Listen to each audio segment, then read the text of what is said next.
നമ്മുടെ വിശുദ്ധ കരങ്ങളെ ഉയർത്തി ദൈവത്തിന് മഹത്വം കൊടുക്കാം. ഹല്ലേലൂയ. पवित्र हाथों को उठाकर हम परमेश्वर को धन्यवाद देंगे. हालेलुया.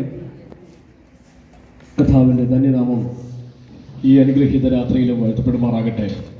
परमेश्वर का धन्य नाम इस शाम के समय पे भी धन्य माना जाए. ഈ അനുഗ്രഹീത യോഗത്തിന് അധ്യക്ഷത വഹിക്കുന്ന പാസ്റ്റർ ബെന്നി അവർകൾ, അതുപോലെ റീജിയന്റെ ചുമതല വഹിക്കുന്ന പാസ്റ്റർ ഡേവിഡ് അവർകൾ, CM-ന്റെ ചുമതല വഹിക്കുന്ന പാസ്റ്റർ റോബിൻ, അതിനോടൊപ്പം ചേർന്ന് പ്രവർത്തിക്കുന്ന സെക്രട്ടറി ഉൾപ്പെടെയുള്ള കമ്മിറ്റി അംഗങ്ങൾ, മറ്റനുഗ്രഹീതരായ ദൈവദാസന്മാർ, ഗുജറാത്ത് സെൻറ്ററിൻ്റെ അസോസിയേറ്റ് ചുമതല വഹിക്കുന്ന പാസ്റ്റർ ടോണി, സെക്രട്ടറി ആയിരിക്കുന്ന പാസ്റ്റർ ബെൻസൺ തുടങ്ങിയ എല്ലാ കർത്തദാസന്മാരെയും ദൈവമക്കളെയും CM കമ്മിറ്റി മെമ്പേഴ്സിനെ, കമ്മിറ്റി അംഗങ്ങളെ, CM മെമ്പേഴ്സ് എല്ലാവരെയും കർത്താവിൻ്റെ നാമത്തിൽ വന്ദനം ചെയ്യും. और नाम लिए हुए सारे परमेश्वर के दास लोग जो भी CM के मेंबर्स हैं, कमेटी मेंबर्स हैं और जितने भी अगुवे हैं इस पूरे सभा को जो चला रहे हैं, आप सभी को प्रभु यीशु मसीह के नाम से मेरा प्रेम भरा नमस्कार. Christian evangelical movement Gujarat centre സംഘടിപ്പിച്ചിരിക്കുന്ന ഈ അനുഗ്രഹീത ക്യാമ്പിൽ എനിക്ക് പങ്കെടുക്കുവാൻ, ശുശ്രൂഷിപ്പാൻ അവസരം ലഭിച്ചത് ഞാൻ കർത്താവിന് നന്ദി കരേറ്റുന്നു. और CM के शिविर में मुझे भी आकर भागीदारी निभाने के लिए परमेश्वर ने मौका दिया है, इसलिए मैं परमेश्वर को धन्यवाद करता हूँ. നമ്മുടെ camp theme identity in Christ എന്നതാണല്ലോ. और हमारा जो कैंप का थीम है मसीह में पहचान, उसके बारे में हम लोग कर रहे हैं. വിവിധ സെക്ഷനുകളിലൂടെ അനുഗ്രഹീതരായ ദൈവദാസന്മാരിൽ നിന്ന് വളരെ അനുഗ്രഹിക്കപ്പെട്ട ദൈവവചന ചിന്തകളും ആലോചനകളും സന്ദേശങ്ങളും ഒക്കെ നമ്മൾ കേട്ടുകൊണ്ടിരിക്കുകയാണ്. और हम लोग कई प्रकार से अलग अलग तरीके से परमेश्वर के वचन से, परमेश्वर के दासों के द्वारा इस बात को सीखते और समझते आ रहे हैं. ഇന്ന് രാവിലെയും നമ്മൾ ചിന്തിച്ചു, നമ്മൾ ക്രിസ്തുവിൽ ആരാണ്, ക്രിസ്തുവിൽ നമ്മുടെ പദവി എന്താണ്. और हमने सुबह सुबह सुना और सीखा कि हम मसीह में कौन है, मसीह में हमारा औदा क्या है. ക്രിസ്തുവിൽ നമ്മൾ നീതിമാന്മാരാണ്, परमेश्वर में, मसीह में हम धर्मी हैं, ക്രിസ്തുവിൽ നമ്മൾ വിശുദ്ധന്മാരാണ്, मसीह में हम पवित्र हैं, ക്രിസ്തുവിൽ നമ്മൾ ദൈവത്തിന്റെ മകനാണ്, മകളാണ്, और मसीह में हम परमेश्वर के बेटे हैं, बेटी हैं. ബൈബിൾ പറയുന്നു ക്രിസ്തുവിൽ നമ്മൾ പുതിയ സൃഷ്ടികളാണ്. और बाइबल हमें कहती है कि मसीह में हम नई सृष्टि हैं. മഹാപുരോഹിതനായിരിക്കുന്ന ക്രിസ്തുവിനോടൊപ്പം ശുശ്രൂഷിക്കുന്ന പുരോഹിത വൃന്ദമാണ് നമ്മൾ. और जो महायाजक लोग हम लोग बनकर मसीह के साथ हम लोग सेवकाई को निभाने वाले हैं. ക്രിസ്തു എന്ന വെളിച്ചത്തെ പ്രകാശിപ്പിക്കുന്ന വെളിച്ചങ്ങളാണ് നമ്മൾ. और मसीह जो ज्योति है, उस ज्योति को दिखाने वाले ज्योति हम हैं. നമ്മൾ അനേകരെ ക്രിസ്തുവിന് കൊടുക്കുന്ന രുചികരമായ ഉപ്പാണ്. और बहुत सारे लोगों को स्वाद दिलाने के लिए हम लोग नमक हैं. വീണ്ടും പുതിയ നിയമം നമ്മെ പഠിപ്പിക്കുന്നു, നമ്മൾ ദൈവമർമ്മങ്ങളുടെ ഗൃഹവിചാരകന്മാരാണ്. और परमेश्वर का वचन हमें सिखाती है कि परमेश्वर के वचन की गुप्त बातों को सिखाकर बताने वाले लोग हम हैं. ക്രിസ്തുവിലൂടെ നമ്മൾ സ്വർഗത്തിന്റെ പൗരന്മാരായി മാറി. और स्वर्ग के वारिस हम लोग मसीह में बन गए. ക്രിസ്തുവിൽ നമ്മൾ അടിമത്തത്തിൽ നിന്ന് രക്ഷ നേടിയ സ്വതന്ത്രന്മാരാണ്. मसीह में हम लोग गुलामी से हटकर आजाद हो चुके हैं. ക്രിസ്തുവിൽ നമ്മൾ ക്രിസ്തുവിന്റെ കൂട്ടവകാശികളാണ്. और मसीह में हम मसीह के ही सहभागी हैं. നമ്മൾ ക്രിസ്തുവിന്റെ സ്നേഹിതന്മാരാണ്. मसीह के हम प्रेमी हैं. ഭൂമിയിൽ നമ്മൾ പരദേശികളാണ്. और इस संसार में हम लोग इस संसार के हम नहीं हैं. ക്രിസ്തുവിൽ നമ്മൾ ശക്തന്മാരാണ്. मसीह में हम लोग शक्तिशाली हैं. ക്രിസ്തുവിൽ നമ്മൾ ജയാളികളാണ്. मसीह में हम लोग जयवंत हैं. ക്രിസ്തുവിനോട് നമ്മൾ ക്രൂശിക്കപ്പെട്ടവരാണ്. और मसीह के साथ हम लोग क्रूशित हुए हैं. ഇത്രയേറെ വിശേഷണങ്ങൾ, ഇതിലും അപ്പുറമുള്ള വിശേഷണങ്ങൾ പുതിയ നിയമത്തിൽ നമ്മൾ ദൈവസഭയെ പറ്റി വായിക്കുന്നു. ഇതെല്ലാം ക്രിസ്തുവിലൂടെ നമുക്ക് ലഭിച്ച പ്രിവിലേജസ് ആണ്. और भी बहुत सारी बातें हम लोग नए नियम और पुराने नियम में हम लोग पढ़ पाते हैं. ये सभी मसीह के द्वारा हमें दिए गए या फिर मिले हुए प्रतिफल हैं. ക്രിസ്തുവിൽ വിശുദ്ധ വേദപുസ്തകം നമുക്ക് നൽകുന്ന മറ്റൊരു വലിയ പദവിയാണ് നമ്മൾ ക്രിസ്തുവിന്റെ അംബാസഡേഴ്സ് എന്നുള്ളത്. और एक और चीज जो परमेश्वर के द्वारा मसीह में हम हुए हैं वो है कि हम लोग राजदूत हैं. हम लोग मसीह के राजदूत हैं. ക്രിസ്തുവിനു വേണ്ടി ക്രിസ്തുവിന്റെ പകരക്കാരായി ഈ ലോകത്തിൽ ക്രിസ്തുവിന്റെ സ്ഥാനപതികളായിട്ടും കൂടെ ദൈവം തന്റെ സഭയെ ആക്കി വെച്ചിരിക്കുകയാണ്. और मसीह के राजदूत बनकर, स्वर्ग के राजदूत बनकर इस संसार में परमेश्वर ने हमें रखा है. രാവിലെ നമ്മൾ കേട്ടു, നമ്മൾ ക്രിസ്തുവിനോടുകൂടെ ക്രൂശിക്കപ്പെട്ടു. हमने सुबह सुना कि हम लोग मसीह के साथ क्रूसित हुए हैं. ക്രിസ്തുവിനോടുകൂടെ ക്രൂശിക്കപ്പെട്ടു എന്ന് പറഞ്ഞാൽ എന്റെ പഴയ ജീവിതത്തെ ഞാൻ ക്രിസ്തുവിനോടുകൂടെ കുഴിച്ചിട്ടു. और जब मैं इस बात को बोलता हूं तो मेरे पुराने जीवन को मैंने मसीह के साथ क्रूस पर चढ़ा दिया। ക്രിസ്തുവിൽ എത്തുന്നത് വരെ ഞാനും നിങ്ങളും ആദമിന്റെ സന്തതികളായിരുന്നു. और मसीह के आने तक मैं और आप आदम की संतान थे। പാപത്തിൽ നിബന്ധിച്ചു പോയ മരണത്തിന് അധീനനായി തീർന്ന ആദമിന്റെ സന്തതികളായതുകൊണ്ട് തന്നെ നമ്മിലും പാപം വാണുകൊണ്ടിരുന്നു, നമ്മിലും മരണം വാണുകൊണ്ടിരുന്നു. और आदम जो मृत्यु का हकदार बन चुका था उसी के संतान हम थे और हम लोग मसीह के द्वारा बचाए गए हैं। ഒടുക്കത്തെ ആദമായ ക്രിസ്തുവിൽ നമ്മൾ എത്തിയതോടുകൂടി ആദമിൽ വാണുകൊണ്ടിരുന്ന മരണത്തെയും ആദമിൽ വാണുകൊണ്ടിരുന്ന പാപത്തെയും വെല്ലുവിളിച്ച് അതിനെ തോൽപ്പിച്ച് ഇന്ന് നമ്മൾ ക്രിസ്തുവിന്റെ ജീവനിൽ വാഴുകയാണ്. और जो आखिरी आदम यीशु मसीह के द्वारा हम लोग जो पाप के हकदार थे और मृत्यु के हकदार थे उससे हटकर अनंत जीवन के हकदार हम बन चुके हैं। ഇന്നലകളിൽ എനിക്കൊരു ജീവിതം ഉണ്ടായിരുന്നെങ്കിൽ അത് ആദമിന്റെ സന്തതി എന്ന ജീവിതമാണ്. और कल तक मेरा जो जीवन था वो इस समान का मेरा पहचान था कि मैं आदम का संतान हूं। അതുകൊണ്ട് തന്നെ ആദമിലൂടെ ലഭിച്ച പാപ സ്വഭാവത്തിന്റെ അടിമയായിരുന്നു ഞാൻ. और इसलिए आदम के द्वारा मिली गई सारे पापों का स्वभाव का गुलाम मैं था। ഒടുക്കത്തെ ആദമായ ക്രിസ്തുവിൽ എത്തിച്ചേർന്നതോടുകൂടി പാപത്തിന്റെ അടിമ എന്ന അവസ്ഥയിൽ നിന്ന് സ്വതന്ത്രനാക്കപ്പെട്ടിട്ട് ഞാൻ ക്രിസ്തുവിൽ നീതിമാനും വിശുദ്ധനുമായി തീർന്നു. और क्योंकि आखिरी आदम मसीह यीशु जो आया है उसके द्वारा मेरे पाप से हटाकर मेरी गुलामी को हटाकर मैं अनंत काल की तरफ आजादी की तरफ मैं पहुंच चुका हूं। ഇന്ന് എനിക്ക് എന്തെങ്കിലും അവകാശപ്പെടാനുണ്ടെങ്കിൽ, ഇന്ന് സഭയാകുന്ന നമുക്ക് എന്തെങ്കിലും അവകാശപ്പെടാനുണ്ടെങ്കിൽ അത് ക്രിസ്തുവിലൂടെ കിട്ടിയ ദാനങ്ങളിലൂടെ മാത്രമാണ്. और अगर किसी बात पे हक है, अगर कलीसिया का किसी बात पे हक है तो फिर वो मसीह के द्वारा ही मिला गया है। ക്രിസ്തുവിലൂടെ ലഭിച്ച വ്യക്തിത്വമാണ് ഇന്ന് എനിക്ക് നിങ്ങൾക്കുമുള്ളത്. और मेरा और आपका व्यक्तित्व भी मसीह के द्वारा हमें मिला है। അതുകൊണ്ട് പൗലോസ് അപ്പോസ്തലനോട് നമുക്ക് ചേർന്ന് പറയാം, എന്നിലെ പഴയ മനുഷ്യനെ, എന്നിലെ എന്നെ ആദമിന്റെ സന്തതിയെ ഞാൻ കുഴിച്ചിട്ട് ക്രിസ്തുവിനോടുകൂടെ കുഴിച്ചിട്ടിട്ട് ക്രിസ്തുവിനോടുകൂടെ ഞാൻ മറ്റൊരു മനുഷ്യനായി ക്രിസ്തുവിൽ ഉയർത്തെഴുന്നേൽപ്പിക്കപ്പെട്ടു. और इसलिए मेरा पुराना जो मनुष्यत्व है उसको मैंने क्रूस पर चढ़ाने के बाद मसीह में मैं एक नई सृष्टि बनकर एक नया सृष्टि में जन्मा हूं। അതുകൊണ്ട് തന്നെ ഇന്നത്തെ എന്റെ ജീവിതം ക്രിസ്തുവിന്റെ ദാനമാണ്, ഞാൻ ജീവിക്കുന്നതും ക്രിസ്തുവിലാണ്. और इसलिए मेरा आज का जो जीवन है वो मसीह के द्वारा मिला गया मेरे लिए तोहफा है, एक दान है और मैं उसके लिए जीवन बिताता हूं। ഇന്ന് രാത്രിയിൽ പ്രിയമുള്ളവരെ, ഞാൻ രാവിലെ പറഞ്ഞ ചിന്തകളെ ഒന്നുകൂടി ഒന്ന് ആവർത്തിച്ചുറപ്പിക്കുകയായിരുന്നു. ഈ ചിന്തകളുടെ അടിസ്ഥാനത്തിൽ ക്രിസ്തുവിൽ നമ്മൾ ആരാണെന്ന് ബോധ്യപ്പെടുന്നതിലൂടെ ഇത്രയേറെ പദവികൾ നമുക്ക് ക്രിസ്തുവിൽ ഉള്ളപ്പോൾ ചില ചോദ്യങ്ങൾ ഞാൻ നിങ്ങളോട് ചോദിക്കുകയാണ്. और ये सुबह की बातें जो मैंने कही वही मैंने आपको अभी दोहराई है। ये सही भी बातें जब हम सुनते हैं, सीखते हैं, तो मेरा सवाल आपसे यूं है, ഞാൻ ക്രിസ്തുവിൽ നീതിമാനാണ്, വിശുദ്ധനാണ്, മകനാണ്, മകളാണ്, പുതിയ സൃഷ്ടിയാണ്, പുരോഹിതനാണ്, വെളിച്ചമാണ്, ഉപ്പാണ്, ഗൃഹവിചാരകനാണ്, സ്വർഗത്തിലെ പൗരനാണ്, സ്വതന്ത്രനാണ്, ക്രിസ്തുവിന് കൂട്ടവകാശിയാണ്, ക്രിസ്തുവിന്റെ സ്നേഹിതനാണ്, ഈ ഭൂമിയിൽ പരദേശിയാണ്, ഞാൻ ശക്തനാണ്, ഞാൻ ജയാളിയാണ്, ഞാൻ ക്രിസ്തുവിന്റെ അംബാസഡറാണ്. ഇത്രയേറെ പദവികൾ ക്രിസ്തുവിൽ എനിക്ക് ദൈവം തന്നിരിക്കെ ഈ സത്യം എന്റെ പ്രാർത്ഥനയെ എങ്ങനെ സ്വാധീനിക്കുന്നു?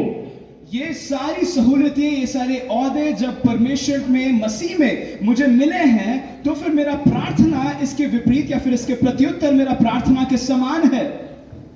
ധൈര്യത്തോടുകൂടി ഈ പ്രിവിലേജുകൾ ഉപയോഗിച്ചുകൊണ്ട് ദൈവത്തിന്റെ അടുക്കൽ ചെന്ന് പ്രാർത്ഥിക്കാൻ നമുക്ക് സാധിക്കുന്നുണ്ടോ? ये सहूलियतें जब हमें मिली है तो फिर क्या हम धीरज के साथ परमेश्वर की उस सिंहासन में प्रार्थना के लिए जा पा रहे हैं? യാക്കോബിന്റെ ലേഖനത്തിൽ നമ്മൾ രാവിലെ വായിച്ചു, നീതിമാന്റെ ശ്രദ്ധയേറിയ പ്രാർത്ഥന വളരെ ഫലിക്കുന്നു. പ്രാർത്ഥന ഫലിക്കാൻ തക്കവണ്ണം നമ്മെ നീതിമാന്മാരാക്കിയത് ക്രിസ്തുവാണ്. और धर्मी जन की प्रार्थना वो बहुत ही ज्यादा फलवंत होती है। इस समान हमने याकूब की पत्री में पढ़ा। तो फिर ये प्रार्थना हम लोग किस समान करते हैं? ഈ വസ്തുത ക്രിസ്തുവിലുള്ള എന്റെ നിങ്ങളുടെ പദവിയെ ഞാനും നിങ്ങളും തിരിച്ചറിയുമ്പോൾ നമ്മെ കുറ്റപ്പെടുത്തുന്ന പിശാചിനെ അഭിമുഖീകരിക്കാൻ നമ്മൾ എത്രത്തോളം പ്രാപ്തരാണ്? और ये सभी बातें जब हमारे लिए मसीह ने दिया है तो फिर जो शैतान जो आपकी तरफ उंगली लगाकर आप पे आरोप लगाता है तो उसके खिलाफ आपका प्रत्युत्तर किस समान रहता है? ഒരുപക്ഷെ ഇന്നലകളിൽ ഞാനും നിങ്ങളും ചെയ്ത ആർക്കും സഹിക്കാൻ പറ്റാത്ത, ഈ ലോകത്തിന് ഉൾക്കൊള്ളാൻ പറ്റാത്ത കൊടൂരമായ കഠിനമായ പാപങ്ങളിൽ നിന്നൊക്കെ ആയിരിക്കാം കർത്താവ് നമ്മെ രക്ഷിച്ചു കൊണ്ടുവന്നത്. और बहुत ही घिनौने हरकतें आप शायद करते होंगे। हो सकता है कि पाप के बड़े कीचड़ में, दलदल में आप फंसे होंगे और उन सभी से परमेश्वर ने जब आपको छुड़ाकर बाहर लेके आए, ഇന്നലകളിൽ ഞാനും നിങ്ങളും ചെയ്തു കൂട്ടിയ പാപങ്ങൾ ഒരുപക്ഷെ ഇന്ന് ഓർത്തെടുക്കാൻ പോലും നമുക്ക് ലജ്ജ തോന്നുന്നുണ്ടാകും. ഉണ്ടാകാം. हो सकता है कि आपके पाप के कर्मों को जब आप विचार करें तो आपको शायद आज के दिन उससे आप लज्जित हो सकते हैं. അങ്ങനെ ഒരു വൃത്തിഹീനമായ ആർക്കും ഉൾക്കൊള്ളാൻ പറ്റാത്ത ഭൂതകാലത്തിൽ ജീവിച്ചിരുന്ന ഞാൻ ഇന്ന് ക്രിസ്തുവിൽ ജീവിക്കുമ്പോൾ, और जब मैं इस समान घिनौने हरकतों के साथ अपने पाप में जब मैं रहता था, आज जब मैं मसीह में रहता हूं तो ഈ ലോകത്തിലെ ഏതെങ്കിലും മനുഷ്യർ, നമ്മുടെ സ്നേഹിതർ, ബന്ധുക്കൾ ആരെങ്കിലും ഇന്നലകളിലെ പാപത്തെ ചൂണ്ടി നമ്മെ ചലഞ്ച് ചെയ്താൽ, ഇന്ന് നമുക്ക് ക്രിസ്തുവിൽ ലഭിച്ചിരിക്കുന്ന പദവികളെ ഓർത്തുകൊണ്ട് എത്രത്തോളം ആ വെല്ലുവിളികളെ നേരിടാൻ നമുക്ക് സാധിക്കും. और अगर कोई भी आपका मित्र हो या फिर कोई भी आपका साथी हो, अगर आपके सामने अगर उंगली लगाकर आपसे पूछे कि तू तो पहले ऐसा था, इस समान के सवाल के सामने आपका, जब आप नई सृष्टि बन चुके हो, तो आपका उत्तर कैसा रहेगा? വിശുദ്ധ ബൈബിൾ ചോദിക്കുന്നു, ദൈവം നീതീകരിച്ചവനെ ആർ കുറ്റം വിധിക്കും? और परमेश्वर का वचन कहता है कि परमेश्वर ने जिसको धर्मी ठहराया है, कौन उसको आरोपी ठहरा सकता है? ദൈവം നമ്മുടെ പാപങ്ങളെ ക്രിസ്തുവിൽ ക്ഷമിച്ചത് നമ്മുടെ പാപത്തെ തൂക്കി നോക്കിയിട്ടല്ല, മറിച്ച് നമ്മുടെ പാപത്തെ ക്രിസ്തുവിൽ മായ്ച്ചു കളഞ്ഞുകൊണ്ടാണ്. और हमारे पाप की तुलना हमारे पाप की गिनतियों को लेकर परमेश्वर ने नहीं करी है, लेकिन उसका माफी जो है उसने प्रभु यीशु मसीह के द्वारा हमें दिया है. യേശു ക്രിസ്തുവിന്റെ പിതാവിന്റെയും പുത്രന്റെയും പരിശുദ്ധാത്മാവിന്റെയും നാമത്തിൽ നമ്മൾ സ്നാനപ്പെട്ടപ്പോൾ നമ്മൾ ക്രിസ്തുവിനെ ധരിക്കുകയായിരുന്നു. और जब हमने बपतिस्मा लिया तो बपतिस्मा के साथ हमने मसीह को पहन लिया. ഇന്ന് സ്വർഗം ഭൂമിയിലേക്ക് നോക്കുമ്പോൾ നമ്മെ, സഭയെ കാണുന്നത് ക്രിസ്തുവിനെ ധരിച്ചു നിൽക്കുന്നവരായിട്ടാണ്. और जब स्वर्ग भूमि में हमको देखता है तो हमें मसीह को पहने हुए लोगों के समान स्वर्ग हमें देखता है. അതുകൊണ്ട് തന്നെ നമ്മിൽ ക്രിസ്തുവിനെ ധരിച്ചിരിക്കുന്ന നമ്മയാണ് സ്വർഗം കാണുന്നത്. और इसलिए मसीह में हमने जो मसीह को धारण कर लिया है, उस समान स्वर्ग हमें देखता है. ഈ രാത്രിയിൽ നമ്മൾ നമ്മളോട് തന്നെ ചോദിക്കേണ്ട മറ്റൊരു ചോദ്യം, ക്രിസ്തുവിനെ ധരിച്ചു നിൽക്കുന്ന എന്റെ ജീവിതത്തെ എന്റെ സമൂഹം എങ്ങനെയാണ് നോക്കിക്കാണുന്നത്? और आज मेरा सवाल इस समान है कि मैं जिसने मसीह को पहन लिया है, समाज मुझे किस समान देखता है? എന്റെ ജീവിതത്തിലൂടെ ക്രിസ്തുവിനെ കാണാൻ, എന്റെ ജീവിതത്തിലൂടെ ക്രിസ്തുവിനെ കാണിച്ചു കൊടുക്കാൻ എനിക്ക് സാധിക്കുന്നുണ്ടോ? मेरे जीवन के द्वारा क्या मैं मसीह को देख पाता हूं? क्या मैं मसीह को दिखा पाता हूं? ഇത് രാത്രിയിലെ ആധാരവാക്യം 2 കൊരിന്ത്യർ 5-ാം അധ്യായം അതിന്റെ 20-ാമത്തെ വാക്യമാണ്. ആകയാൽ ഞങ്ങൾ ക്രിസ്തുവിന് വേണ്ടി സ്ഥാനപതികളായി ദൈവത്തോട് നിരന്നുകൊള്ളുവിനെന്ന് ക്രിസ്തുവിന് പകരം അപേക്ഷിക്കുന്നു. दूसरी कोरिन्थियों की पत्री 5वां अध्याय उसका 20वां कलाम आज शाम के समय हम पढ़ेंगे. इसलिए हम मसीह के राजदूत हैं, मानो परमेश्वर हमारे द्वारा विनती कर रहा है, हम मसीह की और उससे निवेदन करते हैं कि परमेश्वर के साथ मेल मिलाप कर लें. പകല് 2-ാമത്തെ സെക്ഷനിൽ സഹോദരിമാരുമായി ബന്ധപ്പെട്ട സെക്ഷനിൽ നമ്മൾ ചിന്തിച്ചു, മറ്റുള്ളവരുടെ വാക്കുകളും അഭിപ്രായങ്ങളും ഒക്കെ കേട്ടിട്ട് സഹോദരിമാരെ നിങ്ങളെ എങ്ങനെയാണ് വിലയിരുത്തുന്നത്? और जो बहनों की जो सभा थी उसमें इस समान हमने सीखा कि दूसरों की बातों के सामने आपको किस समान प्रत्युत्तर देना है. കേവലം വീട്ടുകാര്യങ്ങൾ മാത്രം നോക്കി നടത്തേണ്ടവരാണോ, അതോ കേവലം ബലഹീനരാണെന്നുള്ള അറിവാണോ, അതോ നിങ്ങളെ കൊണ്ട് ഒന്നിനും കഴിയില്ല എന്നുള്ള അറിവാണോ, കേവലം നിങ്ങൾ സ്ത്രീയാണ് ബലഹീനരാണെന്നുള്ള ലോകത്തിന്റെ മേൽവിലാസമാണോ നിങ്ങളുടെ ഹൃദയത്തിലുള്ളത്? कि आप बलहीन हैं, कि आप घर में ही रहते हैं, आपका काम उधर ही है, या फिर आपसे नहीं हो सकता है, आप तो थके हैं. इन सभी बातें जब लोग आपसे कहते हैं, ക്രിസ്തുവിൽ ഇത്രയേറെ പദവികൾ സ്ത്രീയെന്നോ പുരുഷനെന്നോ വ്യത്യാസമില്ലാതെ ദൈവം നമുക്ക് നൽകിയിരിക്കെ ഈ ലോകത്തിന്റെ വാക്കുകളും നമ്മെ പരിമിതപ്പെടുത്തുന്ന, അവഗണിച്ചൊതുക്കുന്ന ആ പരിഹാസങ്ങളും കേട്ടിട്ട് നമ്മൾ എങ്ങനെയാണ് നമ്മെ വിലയിരുത്തുന്നത്? और जब ये सारी बातें जब कहते हैं तो हमें हमारे औहदे, हमारी सहूलियतें जो मसीह में हमें मिली हैं उनको याद करना है, लेकिन हम लोग उस समय किस समान प्रत्युत्तर करते हैं? സഹോദരിമാർ സ്വയം ഒന്ന് ചോദിക്കുക, ഞാൻ രാജാവിന്റെ മകളാണ്, ഞാൻ രാജാവിന്റെ മകളാണെന്ന എന്റെ ബോധ്യം എന്നെ എങ്ങനെ മാറ്റി, എന്റെ സമൂഹത്തെ എങ്ങനെ മാറ്റുന്നു? और बहनें जो है इस समान ये सोचना है कि मैं एक राजा की बेटी हूं, और अगर मैं एक राजा की बेटी हूं तो समाज में मैं किस समान चलती हूं, समाज मेरे को किस समान देखता है, और मेरा प्रत्युत्तर समाज की तरफ किस समान होना चाहिए? എന്നെ പരിമിതപ്പെടുത്തി കളയുന്ന, എന്നെ ഒതുക്കി കളയുന്ന, ഇല്ലായ്മ ചെയ്യുന്ന ഈ ലോകത്തിന്റെ ചിന്തകളിൽ നിന്ന്, മേൽവിലാസങ്ങളിൽ നിന്ന് ഇന്ന് എനിക്ക് ലഭിച്ചിരിക്കുന്ന ക്രിസ്തുവിന്റെ പദവി എന്നെ എത്രത്തോളം മാറ്റിമറിക്കുന്നുണ്ട്? और ये समाज में जब मैं रहती हूं और परमेश्वर से मुझे इतने सारे औहदे और सहूलियतें मिली हैं, तो फिर मेरे स्वभाव को वो किस समान प्रभावित करता है, और मैं किस समान समाज में जीवन बिताती हूं? എന്റെ ഏതൊക്കെ പഴയ ലേബലുകളെയാണ് ഈ ലോകം എനിക്ക് സമ്മാനിച്ച, എന്നെ പരിമിതപ്പെടുത്തി ഒതുക്കി കളയുന്ന ഏതൊക്കെ ലേബലുകളെയാണ് ഞാൻ ഈ അധികാരത്തിൽ മാറ്റി നിർത്തേണ്ടത്, ഒഴിച്ചു കളയേണ്ടത്? और मेरे को समाज ये सारे जो जो जो बलहीन है, जो आपसे नहीं हो सकता है, इस नाम कहकर आपको जो सीमित कर देती है, उन सभी शब्दों के सामने आप क्या कहते हैं? ഇത്രയേറെ പദവികൾ ക്രിസ്തുവിൽ ദൈവം നമുക്ക് നൽകിയിരിക്കുമ്പോൾ നമുക്ക് തന്നിരിക്കുന്ന ഒരു വലിയ ഉത്തരവാദിത്തമാണ് നാം ക്രിസ്തുവിന്റെ പകരക്കാരായി ക്രിസ്തുവിന് വേണ്ടി സ്ഥാനപതികളായി ഈ ലോകത്തിൽ ജീവിക്കുക എന്നുള്ളത്. और इतनी सारी बातें जब मसीह के द्वारा हमें मसीह ने दिया है, तो फिर हमारा ये कर्तव्य बनता है कि हम मसीह के राजदूत बन जाएं. ക്രിസ്തുവിൽ ഞാൻ ആരാണ് എന്ന് ചോദിക്കുമ്പോൾ ആ ചോദ്യങ്ങൾക്ക് പല ഉത്തരങ്ങളുണ്ട്. അതിലൊരു പ്രധാനപ്പെട്ട ഉത്തരമാണ് ഞാൻ ക്രിസ്തുവിന്റെ അംബാസഡറാണ്, സ്ഥാനപതിയാണ്. और मसीह में मैं कौन हूं, ये सवाल जब मुझसे पूछा जाता है, तो फिर उसका एक उत्तर मेरे लिए यही है कि मैं मसीह का राजदूत हूं. ആരാണ് അംബാസഡർ അല്ലെങ്കിൽ സ്ഥാനപതി എന്ന് പറയുന്നത്? और राजदूत इसका अर्थ क्या है, ये कौन होता है? ഒരു രാജ്യത്തിന് വേണ്ടിയോ ആ രാജ്യത്തിലെ രാജാവിന് വേണ്ടിയോ അവിടുത്തെ ഭരണാധികാരിക്ക് വേണ്ടിയോ മറ്റൊരു രാജ്യത്ത് ജീവിക്കുന്ന വ്യക്തിയാണ്. एक राजा के लिए या फिर एक एक एक जो मंत्री है या फिर एक जो राज्य करता है, उसको दर्शाते हुए दूसरे राज्य में जो व्यक्ति निवास करता है. മറ്റൊരു രാജ്യത്ത് ജീവിക്കുമ്പോഴും ഒരു രാജ്യത്ത് നിന്ന് മറ്റൊരു രാജ്യത്തേക്ക് പോയ സ്ഥാനപതിയുടെ ഉദ്ദേശം എന്ന് പറയുന്നത് അവന് ആ നാട്ടിലെ നിയമങ്ങളല്ല, തന്റെ നാം ഏത് നാടിനെ പ്രതിനിധീകരിക്കുന്നോ ആ നാടിന്റെ റെപ്രസെന്റേറ്റീവാണ്. और एक राजदूत जब दूसरे राज्य में जाकर रहता है, तो फिर उस राज्य के नियमों के अनुसार वो नहीं जीता, लेकिन वो जिस राज्य का है उस राज्य के नियम के अनुसार वो जीता है. ഒരു രാജ്യത്ത് നിന്ന് മറ്റൊരു രാജ്യത്തിലേക്ക് അയക്കപ്പെട്ട സ്ഥാനപതികളെ പോലെയാണ് സഭ ഇന്ന് ഭൂമിയിലായിരിക്കുന്നത്. और एक राज्य से दूसरे राज्य में जैसे एक राजदूत को भेजा जाता है, उसी समान कलीसिया को परमेश्वर ने इस संसार में रखा है. ഭൂമി എന്ന് പറയുന്നത് നമുക്ക് താൽക്കാലികമായ ഇടം മാത്രമാണ്. संसार जो है हमारे लिए एक कुछ ही क्षण के लिए हमें दिया है. നമ്മൾ വായിക്കുന്നു കൊലോസ്യ ലേഖനം, ഫിലിപ്പിയ ലേഖനം 3:20 വായിക്കുന്നത് നമ്മുടെ പൗരത്വം സ്വർഗത്തിലാണ്. फिलिपियों की पत्री 3 अध्याय 20वें कलाम में लिखा है कि हमारी नागरिकता जो है वो स्वर्ग की है. ക്രിസ്തുവിന്റെ സ്ഥാനപതികളായി ദൈവരാജ്യത്തിന്റെ റെപ്രസെന്റേറ്റീവ്സ് ആയിട്ടാണ് നമ്മൾ ഈ ഭൂമിയിൽ ജീവിക്കേണ്ടത്. और मसीह के राज्य के राजदूत बनकर हमें इस संसार में जीना है. നമ്മൾ സംസാരിക്കുന്നതും നമ്മൾ ജീവിക്കുന്നതും നമ്മൾ പ്രവർത്തിക്കുന്നതുമെല്ലാം ക്രിസ്തുവിന്റെ ദൗത്യത്തിനും ക്രിസ്തുവിന്റെ സന്ദേശത്തിനും ക്രിസ്തുവിന്റെ പ്രവർത്തനത്തെയും റിഫ്ലക്ട് ചെയ്യുന്ന തരത്തിലായിരിക്കണം.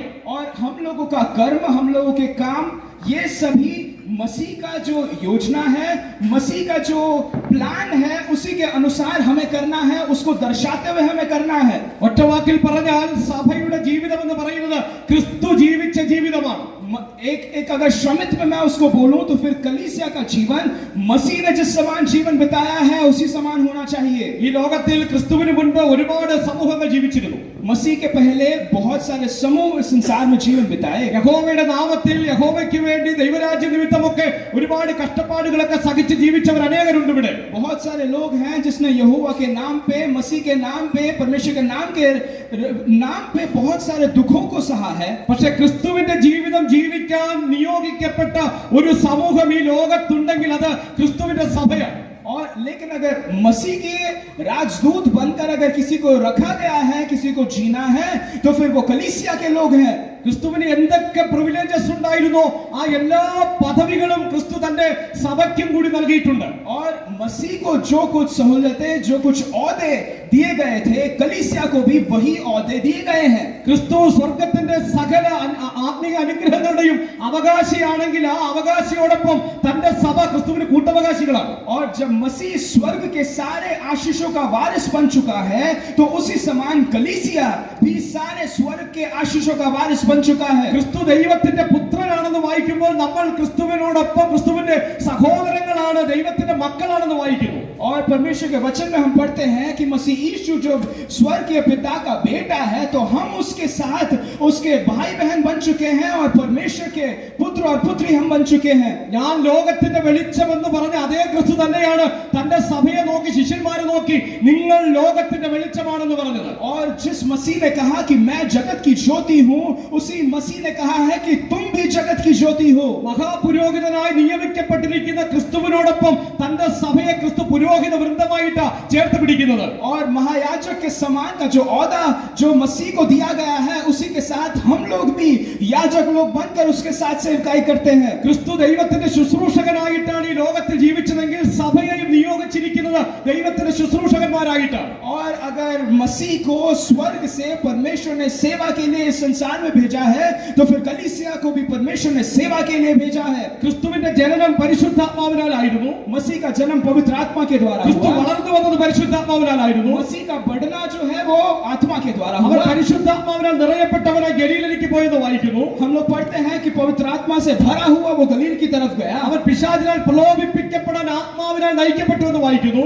और शैतान के साथ वो प्रलोभन में आने के लिए आत्मा के द्वारा नियुक्त हो गया. ക്രിസ്തു മരിച്ചത് പരിശുദ്ധാത്മാവിനാലാണെന്ന് വായിക്കുന്നു. और मसीह की मृत्यु वो आत्मा के द्वारा हुई. हम पढ़ते ക്രിസ്തുവിനെ हैं ഉയർത്തെഴുന്നേൽപ്പിച്ചത് പരിശുദ്ധാത്മാവാണെന്ന് വായിക്കുന്നു. और मसीह यीशु को जो जी उठा है पुनरुत्थान वो पवित्र आत्मा के द्वारा हुआ. താൻ ഈ ലോകത്തിൽ ചെയ്ത അത്ഭുതങ്ങളെല്ലാം പരിശുദ്ധാത്മാവിനാലായിരുന്നു എന്ന് നമ്മൾ വായിക്കുന്നു. और जितने भी चिन्ह और चमत्कार मसीह ने किए सब कुछ पवित्र आत्मा के द्वारा किया. തന്റെ സഭയോടും ക്രിസ്തു പറഞ്ഞു, നിങ്ങൾ ലോകത്തോട് സാക്ഷ്യം വഹിക്കുന്നതിന് മുൻപ് പരിശുദ്ധാത്മാവിനെ പ്രാപിച്ചിട്ട് പോയാൽ മതി. और अपनी कलीसिया से भी उसने कहा कि तुम जाकर गवाह बनने से पहले पवित्र आत्मा को प्राप्त करके ही जाना है. ചുരുക്കി പറഞ്ഞാൽ ക്രിസ്തു ഈ ലോകത്തിൽ എന്ത് ജീവിതം ജീവിച്ചോ അതേ ജീവിതമാണ് തന്റെ സഭയ്ക്കും ജീവിക്കാനുള്ളത്. और मेरा कहने का मतलब यही है कि मसीह ने जिस समान इस संसार में जीवन बिताया है, उसी समान कलीसिया को भी जीवन बिताना है. ക്രിസ്തുവിന്റെ ഉള്ള ഒരു വിശേഷണമാണ് അഭിഷിക്തൻ എന്നുള്ളത്.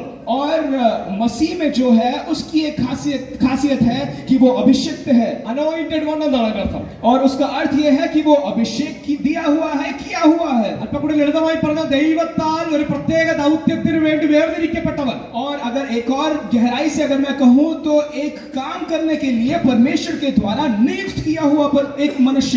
ദൈവത്താൽ അഭിഷേകം ചെയ്യപ്പെട്ട ക്രിസ്തു യേശു അഭിഷിക്തനായിരിക്കുന്ന പോലെ ക്രിസ്തുവിനാൽ അഭിഷേകം ചെയ്യപ്പെട്ട സഭ ക്രിസ്തുവിനോടൊപ്പം നിൽക്കുന്ന അഭിഷിക്തന്മാരാണ്. और जिस समान मसीह यीशु पवित्र आत्मा से अभिषिक्त था, उसी समान कलीसिया भी परमेश्वर से अभिषिक्त है ताकि उसके काम को, स्वर्ग राज्य के काम को वो कर सके. ഞാൻ പറഞ്ഞു വന്നത് ക്രിസ്തുവിന് എന്തൊക്കെ വിശേഷ പദവികൾ ഈ ലോകത്തുണ്ടായിരുന്നോ ആ എല്ലാ പദവികളും തന്റെ സഭയ്ക്കും കൂടി നൽകിക്കൊണ്ട് ഇമ്പാർട്ട് ചെയ്തുകൊണ്ട് തന്റെ സഭയെ തന്റെ ജീവിതം ജീവിക്കാൻ ക്രിസ്തു സ്ഥാനപതികളായി ഇവിടെ നിയമിച്ചിരിക്കുകയാണ്. और मसीह यीशु को जो कुछ औदे दिए गए थे, कलीसिया को भी वही सारे औदे दिए गए हैं और उसी को औदों के साथ आपको जीवन बिताना है. കർത്താവായ യേശു ക്രിസ്തു തന്റെ മഹാപൗരോഹിത്യ പ്രാർത്ഥനയിൽ പിതാവിനോട് പറയുന്നുണ്ട്, പിതാവേ, നീ എന്നെ ഈ ലോകത്തിലേക്ക് അയച്ചതുപോലെ ഞാൻ എന്റെ ശിഷ്യന്മാരെ, എന്റെ ജനത്തെ ഈ ലോകത്തിലേക്ക് അയക്കുന്നു. और जब मसीह यीशु प्रार्थना कर रहे थे तो उस समान उन्होंने प्रार्थना किया कि पिता परमेश्वर, आपने मुझे जिस समान इस संसार में भेजा है, मैं अपने शिष्यों को भी उसी समान इस संसार में भेज रहा हूं. അതുകൊണ്ടാണ് പൗലോസ് അപ്പോസ്തലൻ പറഞ്ഞത്, ക്രിസ്തു തന്റെ ശരീരത്തിൽ ചെയ്തതിന്റെ ബാക്കി ഞാൻ എന്റെ ശരീരത്തിൽ പൂരിപ്പിക്കുന്നു. और इसलिए पौलुस कहता है कि जहां पे मसीह यीशु ने अपने शरीर में जो घाव को खा के खत्म किया है, वहीं से मैं शुरू करता हूं. അതിന്റെ അർത്ഥം ക്രിസ്തു ചെയ്തത് കുറഞ്ഞു പോയെന്നല്ല. और उसका अर्थ ये नहीं है कि मसीह ने जो किया वो कम है. ക്രിസ്തു തന്റെ കൃപാപ്രവർത്തനം പരിപൂർണമായി തന്റെ ക്രൂശിൽ നിർവഹിച്ചു. और मसीह यीशु ने जो कर्तव्य मसीह यीशु को दिया गया था पूरे आदर के साथ, अनुग्रह के साथ किया. ക്രൂശ് മരണത്തിലൂടെ ക്രിസ്തു ചെയ്തെടുത്ത ആ വീണ്ടെടുപ്പിന്റെ പ്രവൃത്തി, ആ വലിയ വിജയത്തെ മറ്റുള്ളവരിൽ എത്തിച്ച് ക്രിസ്തുവിനോട് ജനത്തെ അടുപ്പിക്കുക എന്നുള്ളതാണ് ക്രിസ്തുവിന്റെ സ്ഥാനപതികൾ എന്ന നിലയിൽ അപ്പോസ്തലന്മാരുടെയും സഭയുടെയും ദൗത്യം എന്ന് പറയുന്നത്. और मसीह यीशु के मृत्यु के द्वारा जो उद्धार मानव जाति के लिए जो दिया गया, उसका सुसमाचार फैलाने का कर्तव्य कलीसिया का बनता है. എന്റെയും നിങ്ങളുടെയും സംസാരത്തിൽ ക്രിസ്തു പ്രതിഫലിക്കണം. मेरे और आपके बातचीत में मसीह को उसको उधर महिमा मिलना है. നമ്മുടെ പ്രവൃത്തികളിൽ ക്രിസ്തു പ്രതിഫലിക്കണം. हमारे कर्मों में मसीह को हमें दर्शाना है. നമ്മുടെ ജീവിതത്തിലൂടെ ക്രിസ്തുവിന്റെ ജീവിതത്തെ കാണിച്ചു കൊടുക്കണം. हमारे जीवन के द्वारा मसीह के जीवन को हमें दर्शाना है. ക്രിസ്തു തന്റെ ശിഷ്യന്മാരോട്, നമ്മോട്, സഭയോട് പറഞ്ഞത്, ആകയാൽ നിങ്ങൾ പുറപ്പെട്ട് പിതാവിന്റെയും പുത്രന്റെയും പരിശുദ്ധാത്മാവിന്റെ നാമത്തിൽ സ്നാനം കഴിപ്പിച്ചു, ഞാൻ നിങ്ങളോട് കൽപ്പിച്ചതൊക്കെയും പ്രമാണിപ്പാൻ തക്കവണ്ണം സകല ജാതികളെയും ശിഷ്യരാക്കിക്കൊള്ളുവിൻ. और मसीह यीशु कहते हैं आखिर में कि इसलिए तुम जाओ और पवित्र आत्मा से भरकर जगत के छोर तक जाकर मेरे गवाह बनो और सभी लोगों को पिता, पुत्र और पवित्र आत्मा के नाम से बपतिस्मा दो. എന്താണ് ഒരു അംബാസഡറായിട്ട്, ക്രിസ്തുവിനാൽ അയക്കപ്പെട്ടവനായി ഈ ലോകത്തിൽ അവന്റെ സ്ഥാനപതിയായി നമ്മൾ തുടരുമ്പോൾ നമ്മുടെ പ്രിവിലേജസ് എന്താണ്? और जब हम इस समान मसीह से जब हम भिजवाए गए हैं और जो औहदे मसीह से हमें मिले गए हैं, हम लोग राजदूत जब हैं, तो फिर हमें इसके द्वारा और क्या क्या मिलता है? ക്രിസ്തുവിന്റെ സ്ഥാനപതിയായിരിക്കുന്നത് ഒരേ സമയം അത് ബഹുമാനത്തോടുകൂടി ഒരു ആദരവ് നൽകുന്ന ഒരു പദവിയും അപ്പോൾ തന്നെ മറുവശത്ത് അതൊരു ഉത്തരവാദിത്വവുമാണ്. एक आदर का कारण जरूर है कि आपको राजदूत परमेश्वर ने बनाया है, लेकिन उसी के साथ साथ आपकी जिम्मेदारियां भी आपको मिलती है. ഒരു അംബാസഡർ ഒരു രാജ്യത്ത് നിന്ന് മറ്റൊരു രാജ്യത്തേക്ക് പോകുമ്പോൾ താൻ വിട്ടുപോകുന്ന തന്റെ സ്വന്തം രാജ്യത്തിന്റെ മുഴുവൻ അധികാരവും തനിക്കുള്ളതുപോലെ, മുഴുവൻ രാജ്യത്തിന്റെ എല്ലാ സംരക്ഷണവും തനിക്കുള്ളതുപോലെ ക്രിസ്തുവിന്റെ സ്ഥാനപതികളായി ഞാനും നിങ്ങളും ഈ ലോകത്തിലായിരിക്കുമ്പോൾ ക്രിസ്തുവിന്റെ മുഴുവൻ സാന്നിധ്യവും തന്റെ അധികാരവും അവൻ നമ്മിൽ ഫലമേൽപ്പിച്ചിട്ടുണ്ട്. और एक राजदूत जब अपने राज्य से दूसरे राज्य में जाता है, तो फिर उसको जो कुछ उस राज्य का अधिकार है, उस अधिकार के साथ वो जाता है. तो उसी समान जब स्वर्ग के राजदूत हम बनते हैं, तो स्वर्ग के अधिकार के साथ हम चलते हैं. അംബാസഡറായിട്ട് ഒരു രാജ്യത്ത് നിന്ന് മറ്റൊരു രാജ്യത്തേക്ക് പോകുന്ന ഒരു സ്ഥാനപതിക്ക് ആ നാട്ടിലെ രാജാവിന്റെ, താൻ വിട്ടുപോകുന്ന തന്റെ സ്വന്തം നാട്ടിലെ രാജാവിന്റെ ഭരണാധികാരിയുടെ പൂർണ്ണ പിന്തുണയുള്ളതുപോലെ ക്രിസ്തു തന്റെ സ്ഥാനപതികളായി നമ്മെ ഈ ലോകത്തിന്റെ വിവിധ ഭാഗങ്ങളിലേക്ക് പറഞ്ഞയക്കുമ്പോൾ ക്രിസ്തു നൽകിയ വാഗ്ദത്തം, ഞാൻ ലോക അവസാനത്തോളം എല്ലാ നാളും നിങ്ങളോട് കൂടെ ഉണ്ടെന്നാണ്. और जब एक राजदूत अपने राज्य को छोड़कर दूसरे राज्य में जाता है, तो उसकी पूरी सेना जो है उसके साथ वो रहती है, उसका राज्य जो है वो उसके साथ रहता है. उसी समान मसीह यीशु ने भी हमसे कहा है कि मैं संसार के अंत तक तुम्हारे साथ हूं. തന്റെ ശിഷ്യന്മാരെ ക്രിസ്തു പറഞ്ഞയക്കുമ്പോൾ ക്രിസ്തു തന്റെ അധികാരത്തെ പറ്റി പറയുന്നുണ്ട്. സ്വർഗത്തിലും ഭൂമിയിലും സകല അധികാരവും എനിക്ക് നൽകപ്പെട്ടിരിക്കുന്നു, ആകയാൽ നിങ്ങൾ പുറപ്പെട്ടു പോകുക എന്നാണ്. और जब यीशु मसीह अपने आखिरी क्षण में जब कहते हैं, तो अपने अधिकार के बारे में समान कहते हैं कि स्वर्ग और पृथ्वी का सारा अधिकार मुझे दिया गया है, इसलिए तुम जाओ. ചെന്നായിക്കളുടെ നടുവിലേക്ക് ആടുകളെ പോലെ ഞാൻ നിങ്ങളെ അയക്കുന്നു എന്ന് അരുളി ചെയ്ത കർത്താവ് തന്റെ സാന്നിധ്യം കൂടെ നമുക്ക് ഉറപ്പ് തന്നിട്ടാണ് നമ്മെ പറഞ്ഞയക്കുന്നത്. और लोमड़ियों के बीच में एक भेड़ के समान जिस समान हमें भेजा है, तो उस भेजने के बीच में अपने ही परमेश्वर ने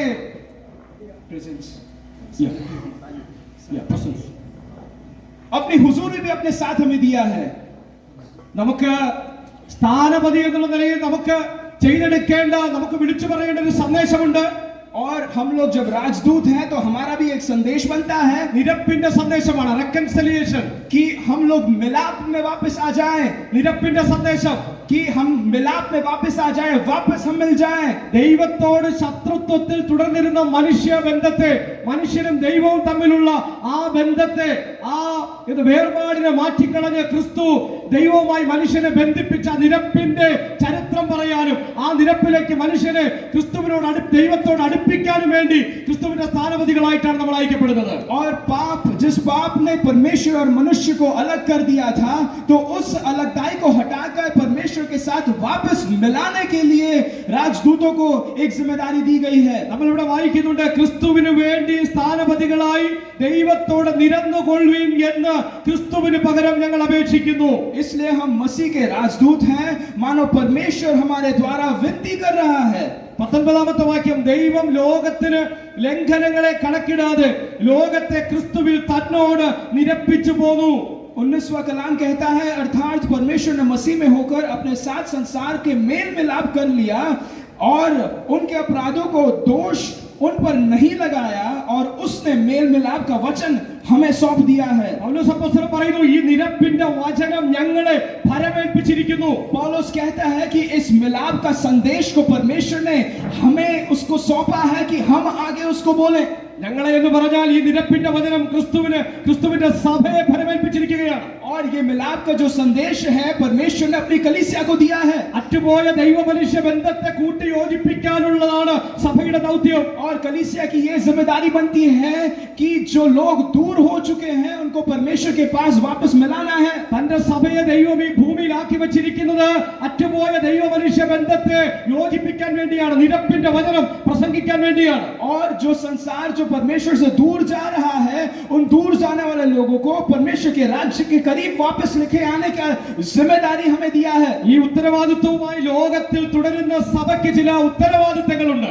और इसी जिम्मेदारियों के साथ जब आप जा रहे हो तो और भी जिम्मेदारी आपको दी गई ആ है। ദൈവരാജ്യത്തിന്റെ മൂല്യങ്ങൾ നമ്മളായിരിക്കുന്ന രാജ്യങ്ങളിൽ സംസ്ഥാനങ്ങളിൽ നമുക്ക് പ്രതിഫലിപ്പിക്കേണ്ടതായിട്ടുണ്ട്. और उस राज्य के जो गुण विशेषताएं हैं उन गुण विशेषताओं को हमारे जीवन के द्वारा हम जिस जगह पे रखे गए हैं हमें भी दिखाना है। ദൈവരാജ്യത്തിന്റെ മൂല്യങ്ങൾ പ്രദർശിപ്പിക്കുന്നവരും അതിൽ ജീവിക്കുന്നവരുമാകണം ക്രിസ്തുവിന്റെ സഭ.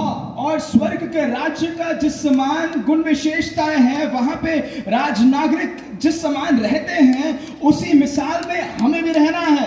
ഒരു അംബാസിഡർ മറ്റൊരു രാജ്യത്ത് ചെന്ന് തന്റെ രാജ്യത്തിന്റെ ഉദ്ദേശങ്ങൾക്ക് വേണ്ടി മാത്രം ജീവിക്കുന്നത് പോലെ മറ്റൊരു രാജ്യത്തിന്റെ അടുത്ത അയൽ രാജ്യത്തിന്റെ ചിന്തകളിലേക്കും സ്വാധീനങ്ങളിലേക്കും പോകാതെ തന്റെ രാജ്യത്തിന്റെ തന്റെ ഭരണാധികാരിയുടെ ഇഷ്ടങ്ങൾ മാത്രം സൂക്ഷിച്ചു പോകുന്നത് പോലെ ക്രിസ്തുവിന്റെ സ്ഥാനപതികൾ അവരെ ആക്കിയിരിക്കുന്ന രാജ്യങ്ങളിൽ ദേശങ്ങളിൽ ക്രിസ്തുവിന്റെ ഇഷ്ടത്തിന് മുന്നോട്ട് പോകുന്നവരാകണം. और जिस समान एक राजदूत जब दूसरे राज्य में जाता है तो केवल और केवल अपने राज्य के बारे में ही वो सोचता है, अपने राज्य के उत्तरदायित्व को वो अपने साथ लेकर चलता है, किसी और राज्य के बारे में नहीं ഈ सोचता। ലോകത്തോട് അനുരൂപപ്പെടാൻ സഭയ്ക്ക് ആവില്ല, പാടില്ല. और इस संसार के सदृश कलीसिया ना बने। ഏതെങ്കിലും തരത്തിൽ ലോകത്തിന്റെ മോഹങ്ങളോട് മിങ്കിളായി പോകാൻ സഭയ്ക്ക് അനുവാദമില്ല. किसी भी तरीके से संसार के लोभ या माया में कलीसिया को अनुमति नहीं है कि आप जाएं। യോഹന്നാന്റെ സുവിശേഷം 17-ാം അധ്യായത്തിലെ മഹാപൗരോഹിത്യ പ്രാർത്ഥനയിൽ ക്രിസ്തു തന്റെ പിതാവിനോട് പറയുന്നുണ്ട്, അവർ ലൗകികന്മാരാണ്, ഞാൻ ലൗകികനല്ലാത്തതുപോലെ എന്റെ ശിഷ്യന്മാരും എന്റെ സഭയും ലൗകികന്മാരല്ല. जैसे यीशु मसीह यूहन्ना 17 अध्याय में जब प्रार्थना करते हैं अपने महायाजक क्रिया की प्रार्थना में, तो उन्होंने समान कहा कि जैसे मैं संसार का नहीं वैसे ही उनको भी संसार का ना बना के मैं उनको भेजता हूं। കൊരിന്ത്യർക്ക് എഴുതിയ രണ്ടാമത്തെ ലേഖനം 2-ാം അധ്യായം 15-ാമത്തെ വാക്യത്തിൽ അപ്പോസ്തലൻ പൗലോസ് ഇങ്ങനെ പറയുന്നുണ്ട്, രക്ഷിക്കപ്പെടുന്നവരുടെ ഇടയിലും നശിച്ചു പോകുന്നവർക്കിടയിലും ഞങ്ങൾ ദൈവത്തിന് ക്രിസ്തുവിന്റെ സൗരഭ്യവാസനയാകുന്നു. और दूसरी कोरिन्थियों की पत्री 2 अध्याय उसके 15वें कलाम में समान लिखा है कि जो नाश होते हैं और जो उद्धार पाने वाले हैं उन दोनों के बीच में हम मसीह के सुगंध हैं। You have to carry the fragrance of Christ wherever you go, wherever you are. आप जहां कहीं पे भी जाते हो, आप जहां कहीं भी स्थापित किए गए हो, उन सभी जगहों पे आपको मसीह का सुगंध बनना है। നമ്മുടെ ഇന്ത്യയിലെ ഒരു അംബാസഡർ മറ്റൊരു രാജ്യത്തായിരിക്കുമ്പോൾ ഒരിക്കലും ആ രാജ്യത്തിന്റെ കൾച്ചർ, ആ രാജ്യത്തിന്റെ ഹിതമൊന്നും താൻ നോക്കേണ്ട കാര്യമില്ല. തന്നെ അയച്ച രാജ്യത്തിന് വേണ്ടി താൻ ജീവിച്ചാൽ മതി. एक राजदूत जब दूसरे राज्य में जाता है तो उस राज्य के रीति रिवाज को वो अपने जीवन में नहीं लेता है। उसी समान आपको स्वर्ग राज्य के रीति रिवाजों को इस संसार में बताना है। അതുപോലെ സ്വർഗത്തിലെ പൗരന്മാരായ ക്രിസ്തുവിന്റെ സ്ഥാനപതികളായ ദൈവരാജ്യത്തിന്റെ പ്രതിനിധികളായി ഈ ലോകത്തിൽ താൽക്കാലിക ജീവിതം ജീവിക്കുന്ന ദൈവത്തിന്റെ സഭ സംരക്ഷിക്കേണ്ടത് ദൈവത്തിന്റെ ഇഷ്ടമാണ്, ക്രിസ്തുവിന്റെ ഇഷ്ടമാണ്. ഈ ലോകത്തോട് അനുരൂപരാകുകയല്ല. और इसीलिए जब आपको राजदूत बनाकर यहाँ भेजा है तो स्वर्ग की इच्छा क्या है, परमेश्वर की इच्छा क्या है, उस बात को ही हमारा ध्यान केंद्रित रखना है। इस संसार के सदृश्य हमें नहीं बनना है। വളരെ ലളിതമായിട്ടുള്ള എന്നാൽ ഏറ്റവും ശക്തമായ രണ്ട് ഉദാഹരണങ്ങൾ, ഉപമാനങ്ങൾ സഭയെപ്പറ്റി അതിന്റെ ഉത്തരവാദിത്തത്തെപ്പറ്റി ക്രിസ്തു സൂചിപ്പിക്കുന്നുണ്ട്. और मसीह जो है कलीसिया के लिए 2 उदाहरण देता है। സഭയ്ക്ക് വിശ്വാസികൾക്ക് ഈ ലോകത്തിൽ ചെയ്തെടുക്കേണ്ട ദൗത്യവുമായി ബന്ധപ്പെട്ട 2 ക്വാളിറ്റി സഭയ്ക്കുണ്ട്. और कलीसिया के लिए जो जिम्मेदारियां दी गई हैं उन जिम्मेदारियों को साथ साथ 2 खूबियां भी दी गई है। സഭ ഭൂമിയുടെ ഉപ്പാണ്, സഭ ലോകത്തിന്റെ വെളിച്ചമാണ്. कलीसिया जो है इस संसार की ज्योति है और इस संसार का नमक है। ഉപ്പിന്റെ ഗുണഗണങ്ങൾ നമുക്കറിയാം. അത് നശിച്ചു പോകാതെ വസ്തുക്കളെ സൂക്ഷിക്കുന്നതാണ്, സംരക്ഷിക്കുന്നതാണ് ഉപ്പിന്റെ ക്വാളിറ്റി എന്ന് പറയുന്നത്. और नमक की एक गुण विशेषता यह है कि वो चीज को सड़ने नहीं देती है, उसको वो कायम बरकरार रखती है। ധാർമ്മികതയെയും ആത്മികതയെയും ഈ ലോകത്തിൽ ഭൂമിയിൽ പരിരക്ഷിക്കാൻ, സൂക്ഷിക്കാൻ, നശിച്ചു പോകാതെ കാക്കാൻ ദൈവത്താൽ നിയമിക്കപ്പെട്ട ക്രിസ്തുവിന്റെ പ്രതിനിധിയാണ്, സ്ഥാനപതിയാണ് സഭ.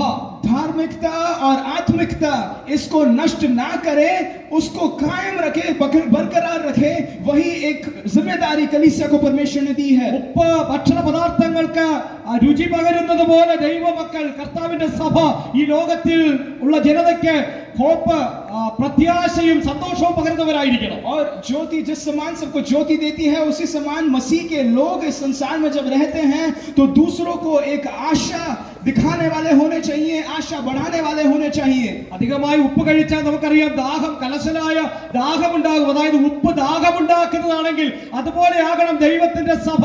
ക്രിസ്തുവിനെ കുറിച്ച്, ദൈവരാജ്യത്തെ കുറിച്ച്, ദൈവത്തെ കുറിച്ച്, ആത്മീയതയെ കുറിച്ച് ഈ ലോക മനുഷ്യർക്കിടയിൽ ദാഹമുണ്ടാക്കുന്നവരാകണം ദൈവത്തിന്റെ സഭ. नमक अगर आप ज्यादा अगर खा लेते हैं तो आपके अंदर जिस समान प्यास बढ़ जाती है, उसी समान मसीह के लिए, स्वर्ग के लिए, परमेश्वर के लिए आपको संसार में आपको प्यास जगाना है। उस समान नमक आपको आपका नमकीन आपको फैलाना है। ഈ നിലയിൽ ഒരു ഉപ്പ് പോലെ ആത്മീയതയെയും ധാർമ്മികതയും സംരക്ഷിക്കുന്ന നിലവാരത്തിൽ നമുക്ക് എത്രത്തോളം ജീവിക്കാൻ നമ്മുടെ സമൂഹത്തിൽ നമുക്ക് സാധിക്കുന്നുണ്ട്. और इस नमक के समान आत्मिकता और धार्मिकता को संभाल कर रहने के लिए हम किस समान किस स्तर तक वैसा जीवन बिता पाते हैं। മറ്റുള്ളവർക്ക് സന്തോഷവും സമാധാനവും ആത്മാവിന്റെ ഫലങ്ങളും പകർന്നു കൊടുത്തുകൊണ്ട് എത്രത്തോളം ക്രിസ്തുവിന്റെ സ്വഭാവം, സഭയുടെ സ്വഭാവം പ്രതിഫലിപ്പിക്കാൻ നമുക്ക് സാധിക്കുന്നുണ്ട്. और कितना ही स्वर्ग का स्वभाव हम लोग यहाँ पर दूसरों की तरफ प्रभावित कर पाते हैं। ഉപ്പ് ദാഹമുണ്ടാക്കുന്നത് പോലെ എത്രത്തോളം എനിക്കും നിങ്ങൾക്കും മറ്റുള്ളവരിൽ, നമ്മുടെ സുഹൃത്തുക്കളിൽ, സ്കൂളുകളിൽ, കോളേജുകളിൽ, നമ്മുടെ ജോലി സ്ഥലങ്ങളിൽ, മറ്റിടങ്ങളിൽ, നമ്മുടെ ബന്ധുക്കളിൽ, നമ്മുടെ ചാർച്ചക്കാരിൽ, സ്നേഹിതരിൽ എത്രത്തോളം ദൈവത്തെ പറ്റിയുള്ള ആത്മീയതയെ പറ്റിയുള്ള ദാഹമുളവാക്കാൻ നമുക്ക് സാധിക്കുന്നുണ്ട്. जिस समान नमक जो है आपके प्यास को भी बढ़ाती है, उसी समान आपके काम करने वाले जगह पे, आपके मित्रगण के बीच में, आपके नौकरी में, आपके समाज में आप किस स्तर तक परमेश्वर के लिए प्यास आप उजागर कर पा रहे हैं। രണ്ടാമത്തെ ക്വാളിറ്റി എന്ന് പറയുന്നത് സഭ ലോകത്തിന്റെ വെളിച്ചമാണ് എന്നുള്ളതാണ്. और दूसरी खूबी ये है कि संसार के लिए कलीसिया एक ज्योति है। വെളിച്ചം ഇരുളിനെ ഓടിക്കുന്നതാണ്. अंधकार को ज्योति भगाती है। വെളിച്ചം വന്നു കഴിഞ്ഞാൽ ഇരുളിനെ പിടിച്ചു നിൽക്കാൻ കഴിയില്ല. अगर ज्योति आती है तो फिर अंधकार वहां पे टिक नहीं सकता। വെളിച്ചം ഇരുളിനെ ആക്രമിക്കുന്നില്ല. വെളിച്ചത്തിന് ഇരുളിനോട് ആർഗ്യുമെന്റ് ഇല്ല, തർക്കമില്ല, വാദപ്രതിവാദങ്ങളില്ല. വെളിച്ചം പ്രവേശിക്കുന്നതോടുകൂടി, രംഗപ്രവേശം ചെയ്തതോടുകൂടി ഇരുട്ട് അപ്രത്യക്ഷമാകുകയാണ്. और अंधकार और ज्योति इन दोनों के बीच में किसी भी प्रकार का तर्क वितर्क नहीं होता है। जब ज्योति आती है अंधकार निकल जाता है। ക്രിസ്തുവിന്റെ സന്ദർശനം നടന്ന പട്ടണത്തെ പറ്റി, ഗ്രാമത്തെ പറ്റി നമ്മൾ ഇങ്ങനെ പറയുന്നു, അങ്ങനെ ഇരുളിൽ ഇരുന്ന ഒരു ജനം വെളിച്ചം കണ്ടു. और जहां पे मसीह का एक एनकाउंटर हुआ है, वहां उस शहर के बारे में लिखा है कि मसीह को लोगों ने जाना और अपने अंधकार से निकल गए। ക്രിസ്തുവിന്റെ സാന്നിധ്യം, ക്രിസ്തുവിന്റെ രംഗപ്രവേശം ഇരുട്ടിലിരുന്ന ജനത്തിന് വെളിച്ചമായി മാറിയെങ്കിൽ അതേ സാന്നിധ്യമാണ് ക്രിസ്തു തന്റെ സഭയിലൂടെയും ആഗ്രഹിക്കുന്നത്. और जो अंधकार में थे उन्होंने ज्योति पाया। इस समान का वचन जब कहता है तो उसी समान हमारी भी एक खूबी है कि हमें ये ज्योति फैलाना है, अंधकार को निकालना है। തന്റെ ശിഷ്യന്മാരോട് കർത്താവ് പറഞ്ഞു, മലമേലിരിക്കുന്ന പട്ടണം മറഞ്ഞിരിക്കാൻ പാടില്ല. വിളക്ക് കത്തിച്ച് തണ്ടിന്മേലാണ് വെക്കുന്നത്, അത് പറയിൻകീഴിലല്ല വെക്കുന്നത്. और जो शहर बना जो पर्वत पर होती है वो छुपी नहीं रहती है। और अगर एक दिवेट को आप जलाते हैं तो फिर उसको पलंग के अंदर नहीं रखते हैं। മലമുകളിൽ ഉയർന്നു പ്രകാശിക്കേണ്ടവരാണ് സഭ. और कलीसिया जो है पर्वत के ऊपर प्रकाशमय होना है। അങ്ങനെ തന്നെ കർത്താവ് തന്റെ ശിഷ്യന്മാരോട് പറഞ്ഞു, അങ്ങനെ തന്നെ നിങ്ങളുടെ നല്ല പ്രവൃത്തികളെ കണ്ട് മറ്റുള്ളവർ ദൈവത്തെ മഹത്വപ്പെടുത്തേണ്ടതിന് നിങ്ങളുടെ വെളിച്ചം അവരുടെ മുന്നിൽ പ്രകാശിക്കട്ടെ. और वचन कहता है कि तुम्हारे भले कामों को देखकर वो मसीह को पहचाने और मसीह को महिमा उसके द्वारा मिले। നമ്മളിങ്ങനെ ഫിലിപ്പിയ ലേഖനം 2:15 നമ്മളിങ്ങനെ വായിക്കുന്നു, നക്ഷത്രങ്ങളെ പോലെ പ്രകാശിക്കുകയാണ് ഈ ലോകത്തിൽ സഭ. और कलीसिया जो है वो सितारों के समान चमकने वाला होता है। നമുക്ക് ലൈറ്റ് ഹൗസിനെ പറ്റി പറഞ്ഞാൽ നമുക്കറിയാമല്ലോ. लाइट हाउस के बारे में जब हम पढ़ते हैं, ലൈറ്റ് ഹൗസ് ഏതെങ്കിലും കപ്പലിന്റെ പുറകെയോ അല്ലെങ്കിൽ ബോട്ടുകളുടെ പുറകെയോ ഒന്നും പോകുന്നില്ല. लाइट हाउस जो है किसी भी जहाज के पीछे पीछे नहीं चलता അത് है। ഒരു സ്ഥലത്ത് ശാന്തമായിരുന്നു ഉയർന്നു പ്രകാശിച്ചുകൊണ്ട് സകലരെയും അവരവരുടെ ദിക്കുകളിലേക്ക്, വീടുകളിലേക്ക് സുരക്ഷിതമായി എത്തിക്കുന്ന ദൗത്യമാണ് ചെയ്യുന്നത്. और उसका एक ही जिम्मेदारी रहता है कि वो एक ही जगह टिका रहता है, ऊंचा टिकाई रहता है और सबको अपने घर की तरफ आने के लिए एक दिशा बता कर देता है। ഒരുപാട് ബഹളങ്ങളും ഒച്ചപ്പാടുകളും ഒന്നും വേണ്ട. ക്രിസ്തുവിന് വേണ്ടി പ്രകാശമായി വെളിച്ചങ്ങളായി നിന്നാൽ ആ വെളിച്ചത്തിലൂടെ ക്രിസ്തുവിനെ മനുഷ്യർക്ക് കണ്ടെത്താൻ, ദൈവരാജ്യത്തിലേക്ക് പ്രവേശിക്കപ്പെടാനിടയായി തീരും. ज्यादा शोर मचाने की जरूरत नहीं है, हल्ला करने की जरूरत नहीं है। ज्योति बनकर आपको ठहरे रहना है और मसीह की तरफ लोगों को लेके आने वाली रोशनी आपको बनना है। കൊരിന്ത്യർക്ക് എഴുതിയ ലേഖനം രണ്ടാമത്തെ ലേഖനം 5-ാം അധ്യായം 19-ാമത്തെ വാക്യം നമ്മൾ ഇങ്ങനെ വായിക്കുന്നു, ദൈവം ലോകത്തിന് ലംഘനങ്ങളെ കണക്കിടാതെ ലോകത്തെ ക്രിസ്തുവിൽ തന്നോട് നിരപ്പിച്ചു. दूसरा कुरिन्थियों की पत्री 5वां अध्याय उसके 19वें कलाम में हम पढ़ते हैं, अर्थात परमेश्वर ने मसीह में होकर अपने साथ संसार का मेल मिलाप कर लिया और उनके अपराधों का दोष उन पर नहीं लगाया। ദൈവം ലോകത്തെ സ്നേഹിച്ചു. क्योंकि परमेश्वर ने संसार से प्रेम किया। യേശുക്രിസ്തുവിലൂടെ നഷ്ടപ്പെട്ട ബന്ധത്തെ പുനഃസ്ഥാപിക്കാൻ ദൈവം തീരുമാനിച്ചു. मसीह यीशु के द्वारा जो रिश्ता टूट गया था उस रिश्ता को वापस मिलाप करने के लिए उसने सोचा। ഈ അടിസ്ഥാനപരമായ ദൈവിക സന്ദേശത്തെയാണ് ലോകത്തോട് തന്റെ സഭ അറിയിക്കേണ്ടത്. और ये जो सबसे अहम संदेश है यही संसार को कलीसिया को बताना है। എങ്ങനെയാണ് സഭ ഇത് അറിയിക്കേണ്ടത്? और किस समान कलीसिया को यह जताना है? നമ്മുടെ വാക്കുകളിലൂടെ അറിയിക്കണം. हमारे शब्दों के द्वारा हमें बताना है। നാം സംസാരിക്കുന്ന സുവിശേഷത്തിലൂടെ ലോകം ഈ സന്ദേശം അറിയണം. और हम जो सुसमाचार को बोलते हैं उस शब्दों के द्वारा संसार को यह संदेश को देना है। ദൈവത്തിന് മുന്നിൽ ശത്രുക്കളായിരുന്ന നരകത്തിന് അധീനരായ മരണത്തിന് അടിമപ്പെട്ട പാപം വാണുകൊണ്ടിരിക്കുന്ന മനുഷ്യരെ ക്രിസ്തുവിലൂടെ ദൈവം ചേർത്ത് പിടിക്കുന്നു. ക്രിസ്തുവിൽ മനുഷ്യന് ദൈവത്തോട് അടുത്ത് ചെല്ലാം എന്നുള്ള സന്ദേശം സുവിശേഷമായി നമ്മൾ പറയണം. और पाप के द्वारा जो मनुष्य परमेश्वर से दूर हो गया था, जो मृत्यु का हकदार बन गया था, उस मनुष्य को प्रभु यीशु मसीह के द्वारा उस पवित्रताई में, उस स्वर्गीय राज्य में प्रवेश वापस मिल गया है। परमेश्वर के साथ वापस मिलाप मिल चुका है। ये संदेश आपको देना है। സഭയുടെ പ്രവർത്തനങ്ങളിലൂടെ ജീവിതത്തിലൂടെ ഈ സന്ദേശം ലോകം അറിയണം. कलीसिया का जो कर्म है, उसके जो काम है, उसके द्वारा ये संदेश लोगों तक पहुंचाना है। സഭയുടെ പ്രവൃത്തി എന്ന് പറഞ്ഞാൽ എന്താണ്? സ്നേഹം. സ്നേഹാധിഷ്ഠിതമായ പ്രവർത്തനങ്ങളിലൂടെ സഭയെ ഈ ലോകം അറിയണം. സഭയിലൂടെ ലോകം ക്രിസ്തുവിനെ കണ്ടെത്തണം. और कलीसिया का काम क्या है? सबसे पहला प्रेम। उस प्रेम के द्वारा कलीसिया को, संसार को परमेश्वर को दिखाना है। അടുത്തത് സാക്ഷ്യം വഹിക്കുന്നതിലൂടെ സഭ ഈ സന്ദേശം അറിയിക്കണം. और तीसरी बात, आपकी गवाही के द्वारा इस संदेश को आपको जताना है। സാക്ഷ്യം എന്ന വാക്കിന് മൂലഭാഷയിൽ എന്താണ്? രക്തസാക്ഷിത്വം എന്ന അർത്ഥമാണ് നമുക്ക് കാണാൻ സാധിക്കുന്നത്. और शहीदी को भी दिखाते हैं। गवाह जब बनता है तो उसको शहीदी भी दर्शाया जाता है। ആ ദൈവത്തോട് ഈ ലോകത്തെ ഒന്ന് ചേർത്ത് കൊണ്ടുവരാൻ, ക്രിസ്തുവുമായി ഈ ലോകത്തെ ഒന്ന് ബന്ധിപ്പിക്കാൻ, മരിക്കേണ്ടി വന്നാൽ മരിക്കാനും തയ്യാറുള്ളവരായിരിക്കണം സഭ. और उन लोगों को, संसार को मनुष्य परमेश्वर की तरफ लेकर जाने के लिए, अगर उसके लिए आपका प्राण भी आपको दाम चुकाना पड़े तो उसके लिए तैयार होना है। ഈ ലോകത്തെ ദൈവവുമായി ബന്ധിപ്പിക്കാൻ, എനിക്കും നിങ്ങൾക്കും ദൈവവുമായി ഒരു ബന്ധം നൽകാൻ, ബന്ധമുണ്ടാക്കി തരാൻ നമുക്ക് വേണ്ടി മരിച്ച് ജീവിച്ചവനാ ക്രിസ്തു. और मेरे और आपकी दूरी को हटाकर परमेश्वर की तरफ लेकर जाने के लिए प्रभु यीशु मसीह ने अपने प्राण को भी कुर्बान किया है। ക്രിസ്തുവിന്റെ സ്ഥാനപതികളായി, ക്രിസ്തുവിന്റെ അംബാസഡേഴ്സായി ക്രിസ്തു ചെയ്ത ദൗത്യം ചെയ്യാൻ സഭയെ ദൈവം വിളിക്കുമ്പോൾ ക്രിസ്തു പറഞ്ഞു, ആരെങ്കിലും എന്നെ അനുഗമിപ്പാൻ ഇച്ഛിച്ചാൽ, if anyone come after me, take up his cross and follow me. और इसीलिए मसीह यीशु जब बताते हैं कि जब आपको संदेश देना है तो उस संदेश में एक मुख्य बात मसीह यीशु भी कहता है कि अगर कोई मेरे पीछे होना चाहता है तो उसको अपने क्रूस को लेकर मेरे पीछे आना है। ക്രിസ്തുവിന് വേണ്ടി മരിക്കാൻ സന്നദ്ധമല്ലാത്ത ഒരു ജീവിതമാണ് നമ്മൾ ജീവിക്കുന്നതെങ്കിൽ ഓർക്കുക, നമ്മൾ ജീവിക്കുന്നത് ക്രിസ്തുവിന്റെ ജീവിതമല്ല. अगर हम मसीह के लिए अपना शहीद होने के लिए भी तैयार नहीं है, या फिर अपनी जान को कुर्बान करने के लिए तैयार नहीं है, तो फिर हम मसीह के लिए नहीं जी रहे हैं। നമ്മുടെ വാക്കുകളിലൂടെ മാത്രമല്ല, നമ്മുടെ ജീവിതത്തിലൂടെയും പ്രവൃത്തികളിലൂടെയും ലോകം സുവിശേഷം കേൾക്കണം, അറിയണം, അനുഭവിക്കണം. केवल हमारे शब्दों के द्वारा नहीं, लेकिन हमारे जीवन शैली, हमारे जीवन के द्वारा भी संसार को यह पता लगाना है कि मसीह कौन है। മറ്റുള്ളവരോട് ക്ഷമിക്കുന്നതിലൂടെ, മറ്റുള്ളവരുടെ മുമ്പിൽ താഴ്മയോടെ പ്രവർത്തിക്കുന്നതിലൂടെ, അവരോട് ദയയുള്ളവരായി തീരുന്നതിലൂടെ ക്രിസ്തുവിനെ ഈ ലോകത്തിന് പ്രതിഫലിപ്പിക്കണം. आपकी नम्रता और जिस समान आप लोगों को क्षमा करते हैं, उन सभी के द्वारा भी आपको बताना है कि मसीह कौन है। മത്തായി എഴുതിയ സുവിശേഷം 5-ാം അധ്യായം 16-ാമത്തെ വാക്യത്തിൽ ക്രിസ്തു പറയുന്നത്, നിങ്ങളുടെ നല്ല പ്രവൃത്തികൾ കണ്ട് ഈ ലോകം സ്വർഗ്ഗസ്ഥനായ പിതാവിനെ മഹത്വപ്പെടുത്തട്ടെ എന്നാണ്. मत्ती 5:16 में समान लिखा है कि आपके भले कर्मों को देखकर ये संसार स्वर्ग पिता का महिमा करे। ക്രിസ്തു പറഞ്ഞതുപോലെ ഇങ്ങനെ ഒരു അംബാസഡറായിട്ട്, ക്രിസ്തുവിന്റെ സ്ഥാനപതിയായിട്ട് ഇറങ്ങിത്തിരിക്കുമ്പോൾ സ്വാഭാവികമായിട്ടും നമ്മെ പുറകിലേക്ക് വലിക്കുന്ന ചില യാഥാർത്ഥ്യങ്ങളുണ്ട്. ये जरूर है कि आपको राजदूत बनाकर मसीह ने जब रखा है तो फिर कुछ ना कुछ सामर्थ्य, शक्ति या फिर कुछ चीजें होंगी जो आपको आपके काम करने के लिए आपको नहीं अनुमति देगी। ഒരു ശക്തനായ സ്ഥാനപതിയാകാൻ തടസ്സമായി നമ്മുടെ മുന്നിൽ, സഭയുടെ മുന്നിൽ നിൽക്കുന്ന പ്രതിബന്ധങ്ങൾ എന്തൊക്കെയാണ്? और हम लोग शक्तिशाली रूप से हमारा काम करें, उसकी रुकावट के लिए कौन हमारे सामने है?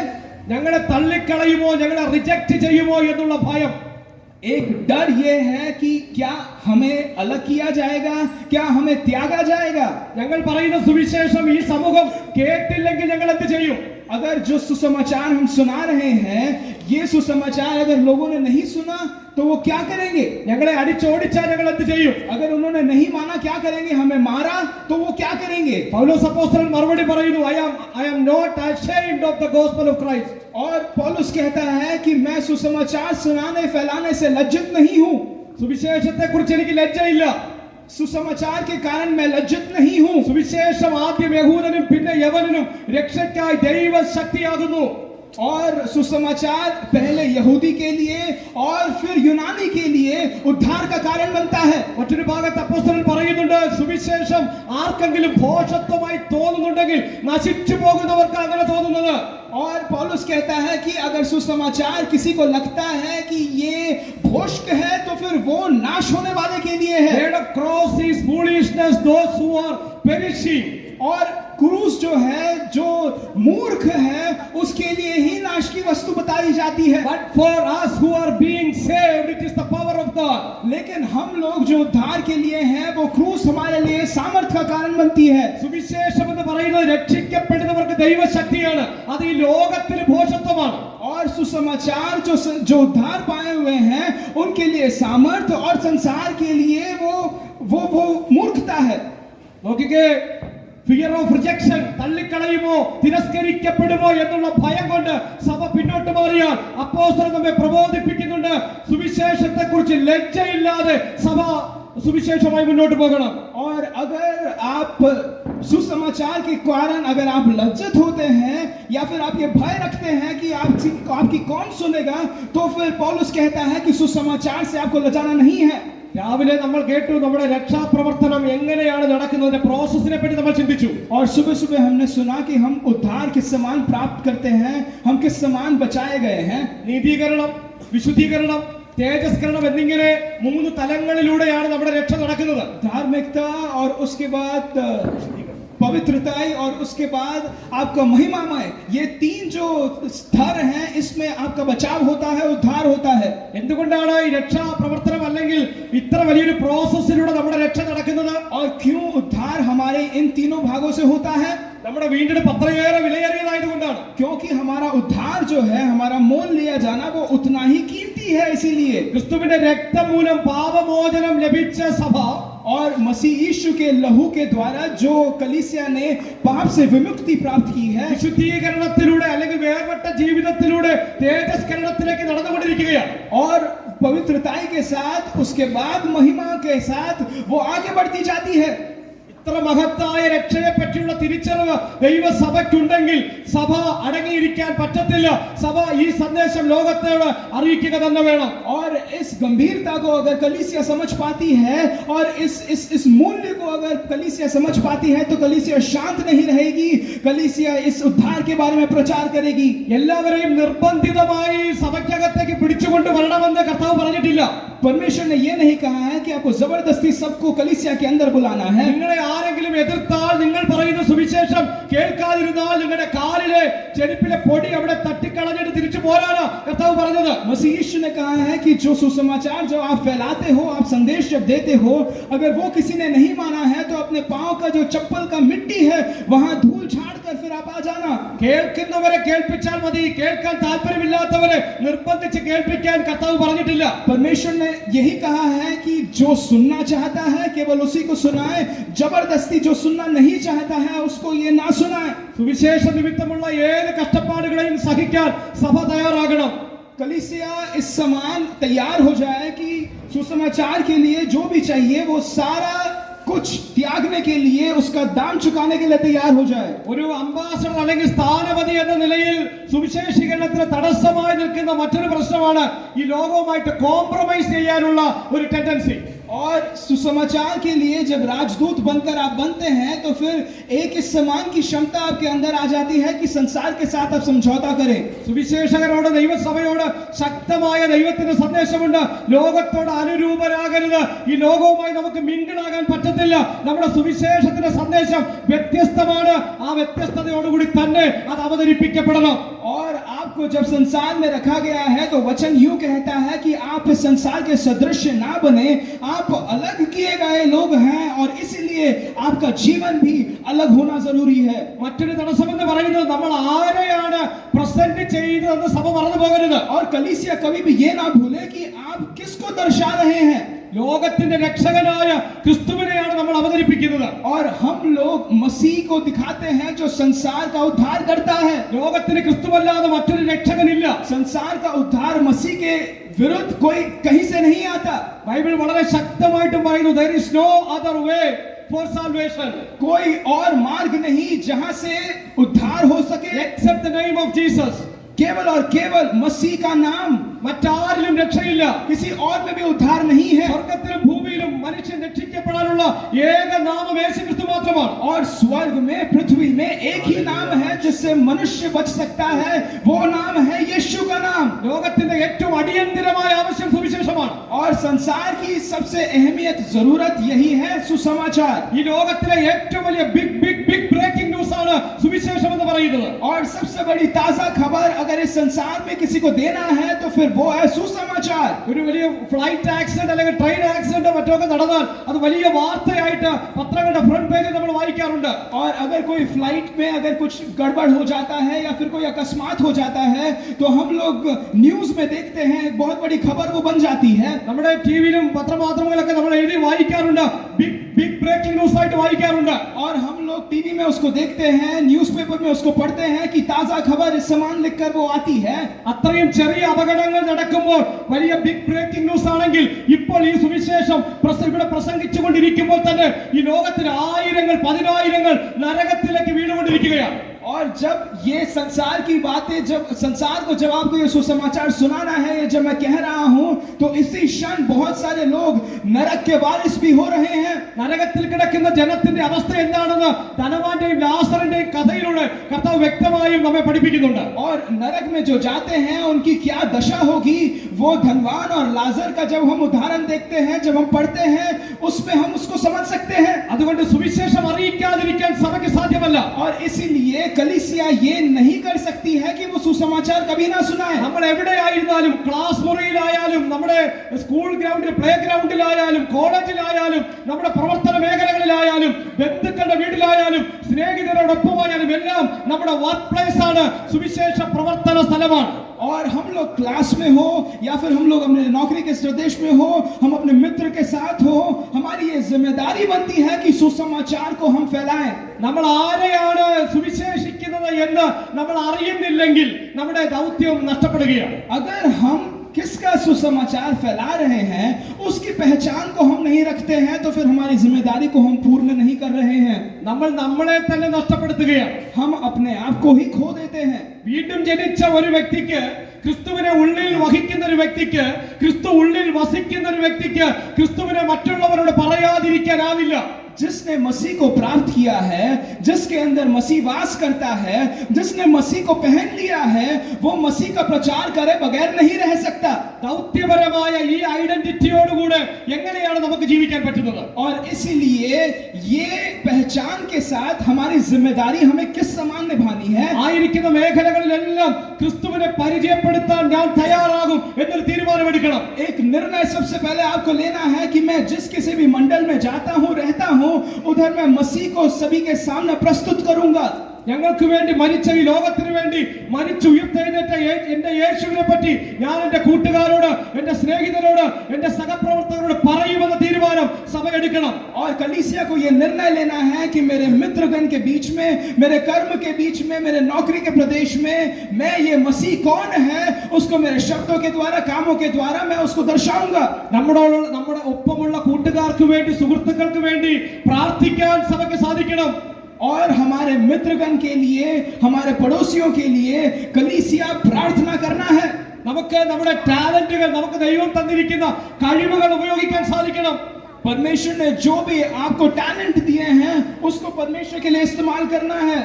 നമുക്ക് സംസാരിക്കാൻ ലഭിക്കുന്ന പ്ലാറ്റ്ഫോമുകൾ, നമ്മുടെ അനുഭവങ്ങൾ പറയാൻ ലഭിക്കുന്ന പ്ലാറ്റ്ഫോമുകൾ, നമ്മുടെ വർക്ക് പ്ലേസുകളൊക്കെ, നമ്മുടെ സ്കൂള്, കോളേജ് എല്ലാം ക്രിസ്തുവിന്റെ സാക്ഷ്യം വഹിക്കാൻ കഴിയുന്ന ഇടങ്ങളായി മാറണം. और जो कोई भी मंडल में आपको ये मौका मिलता है कि आप कुछ बोल सके, उन सभी मंडलों में आपको मसीह को दर्शाना है, उसको बोलना है. എവിടെയാണോ കർത്താവ് നമ്മെ ആക്കി വച്ചിരിക്കുന്നത് അവിടമാണ് നമ്മുടെ സുവിശേഷ പ്രവർത്തന സ്ഥലം. जहां कहीं भी मसीह ने आपको अभी रखा है, वो आपका सुसमाचार फैलाने वाला जगह बन जाता है. സ്കൂളിൽ പഠിക്കുന്ന കുഞ്ഞുങ്ങളാണെങ്കിൽ ക്രിസ്തുവിനെ കൊടുക്കാൻ പറ്റുന്ന സ്ഥലം നമ്മുടെ സ്കൂൾ തന്നെയാണ്. अगर स्कूल में आप पढ़ते हैं तो फिर मसीह को दर्शाने वाला आपके लिए सबसे बेहतर जगह स्कूल है. നമ്മുടെ വർക്ക് പ്ലേസ്. अगर कॉलेज है तो आपका कॉलेज है मसीह को दिखाने वाला जगह. മേഖലകൾ ക്രിസ്തുവിനെ സുവിശേഷിക്കാൻ പറ്റുന്ന പ്രവർത്തന സ്ഥലങ്ങളായി മാറണം. और आपके नौकरी करने वाले प्रदेश मसीह का सुसमाचार फैलाने वाला जगह आपका हो जाए. നമുക്കറിയാം, ജോസഫ് ഈജിപ്തിൽ ജോസഫ് ആയിരുന്ന കാലം ജോസഫ് ദൈവത്തിന്റെ സ്വഭാവം താൻ ആയിരുന്നിടത്ത് പ്രതിഫലിപ്പിച്ചു. जब यूसुफ मिस्र में था तो जिस जगह पे वो था वहां पे उसने परमेश्वर का जो स्वभाव है वो दिखाया. ജാതികളായ ആളുകൾ, ദൈവത്തെ അറിയാത്തവർ, അവർ കണ്ട സ്വപ്നം ജോസഫ് അവർക്ക് വ്യാഖ്യാനിച്ചു കൊടുക്കുന്നതിന് മുമ്പ് പറയുന്നൊരു കാര്യമുണ്ട്. സ്വപ്ന വ്യാഖ്യാനം ദൈവത്തിനുള്ളത്, അത് എന്നോട് പറയുവിൻ. और इस समान जब संसार के लोग उसके पास आते थे और उसके स्वप्न के बारे में बताते थे, तो वो कहता है कि स्वप्न का जो अर्थ है वो यहोवा के द्वारा आता है, आप मुझे बताएं क्या स्वप्न है. പാപം ചെയ്യാൻ പ്രലോഭിപ്പിക്കപ്പെട്ടപ്പോൾ ജോസഫ് ഓടി മറയുന്ന ആ ദിവ്യ സ്വഭാവം നമ്മൾ കാണുന്നുണ്ട്. और जब पाप करने के लिए जब प्रलोभन उसके सामने आया तो भी उस पाप से वो दूर भाग कर गया. इस समान का स्वभाव हम देख सकते हैं. മനുഷ്യൻ പ്രതിസന്ധി ഘട്ടത്തിൽ എപ്പോഴൊക്കെ ആയിട്ടുണ്ടോ അവിടെയെല്ലാം ജോസഫ് ദൈവത്തിന്റെ നാമത്തിൽ അവർക്ക് വേണ്ടി പ്രവർത്തിക്കുന്നത് കാണാം. और जहां कहीं भी वो रखा गया था, उन सभी जगहों पे जिस किसी को भी मदद की जरूरत थी, हम देख सकते हैं कि यूसुफ परमेश्वर के नाम पे उन सब की मदद भी करता है. ജോസഫിന്റെ സ്വഭാവം ഒരു നല്ല സുവിശേഷമായിരുന്നു. यूसुफ का स्वभाव एक अच्छा सुसमाचार था. പഴയ നിയമത്തിൽ നമ്മൾ മറ്റൊരു വ്യക്തിയെ കാണുന്നു, ദാനിയേൽ. ബാബിലോൺ പ്രവാസത്തിലായിരുന്ന ദാനിയേൽ. और दानियल के बारे में भी हम पुराने नियम में देखते हैं. താൻ യാതൊരു വിധമായ കോംപ്രമൈസും കൂടാതെ, ഒരു അഡ്ജസ്റ്റ്മെന്റിനും തയ്യാറാകാതെ തന്റെ ദൈവത്തിന് വേണ്ടി നിലകൊണ്ടവനാണ്. और किसी भी प्रकार का समझौता ना करते हुए परमेश्वर के लिए सिर खड़ा हुआ, टिका हुआ एक बालक. ശദ്രക് മേശക് അബേദ്നെഗോ എന്ന് പറയുന്ന മൂന്ന് ചെറുപ്പക്കാരെ നമ്മൾ കാണുന്നുണ്ട്. शद्रक मेशक और अबेदनो के बारे में, तीन जवानों के बारे में हम देखते हैं. അവർ അടിമകളായി പിടിച്ചുകൊണ്ട് പോയപ്പെട്ടവരായിരുന്നു. और वो लोग गुलाम बनाकर दूसरे जगह पर दूसरे राज्य में लेके गए. രാജസന്നിധിയിൽ രാജാവിനോട് കൂടെ ഇരുന്ന് ഭക്ഷണം കഴിക്കാൻ, വിരുന്ന് കഴിക്കാൻ അവർക്കൊരു ഭാഗ്യം ലഭിച്ചപ്പോൾ അവർ എടുത്ത തീരുമാനം, രാജാവിന്റെ ഭോജനം കൊണ്ടും രാജാവ് കുടിക്കുന്ന വീഞ്ഞ് കൊണ്ടും ഞങ്ങളെ തന്നെ അശുദ്ധമാക്കുകയില്ല. और जब एक सौभाग्य की बात मिली गई कि राजा के साथ उसके मेज में वो खाना खा सके, तो उस वक्त वो कहते हैं कि राजा जिस बर्तनों से खाना खाता है, उस बर्तन के साथ हम लोग अपने आप को खाकर अशुद्ध, अपवित्र नहीं करना चाहते. തെരുവീതിയിൽ തന്റെ ഭാര്യ കളിയാക്കിയപ്പോൾ പോലും ദാവീദ് ദൈവത്തെ സ്തുതിക്കാൻ, നൃത്തം ചെയ്യാൻ മടി കാണിച്ചില്ല.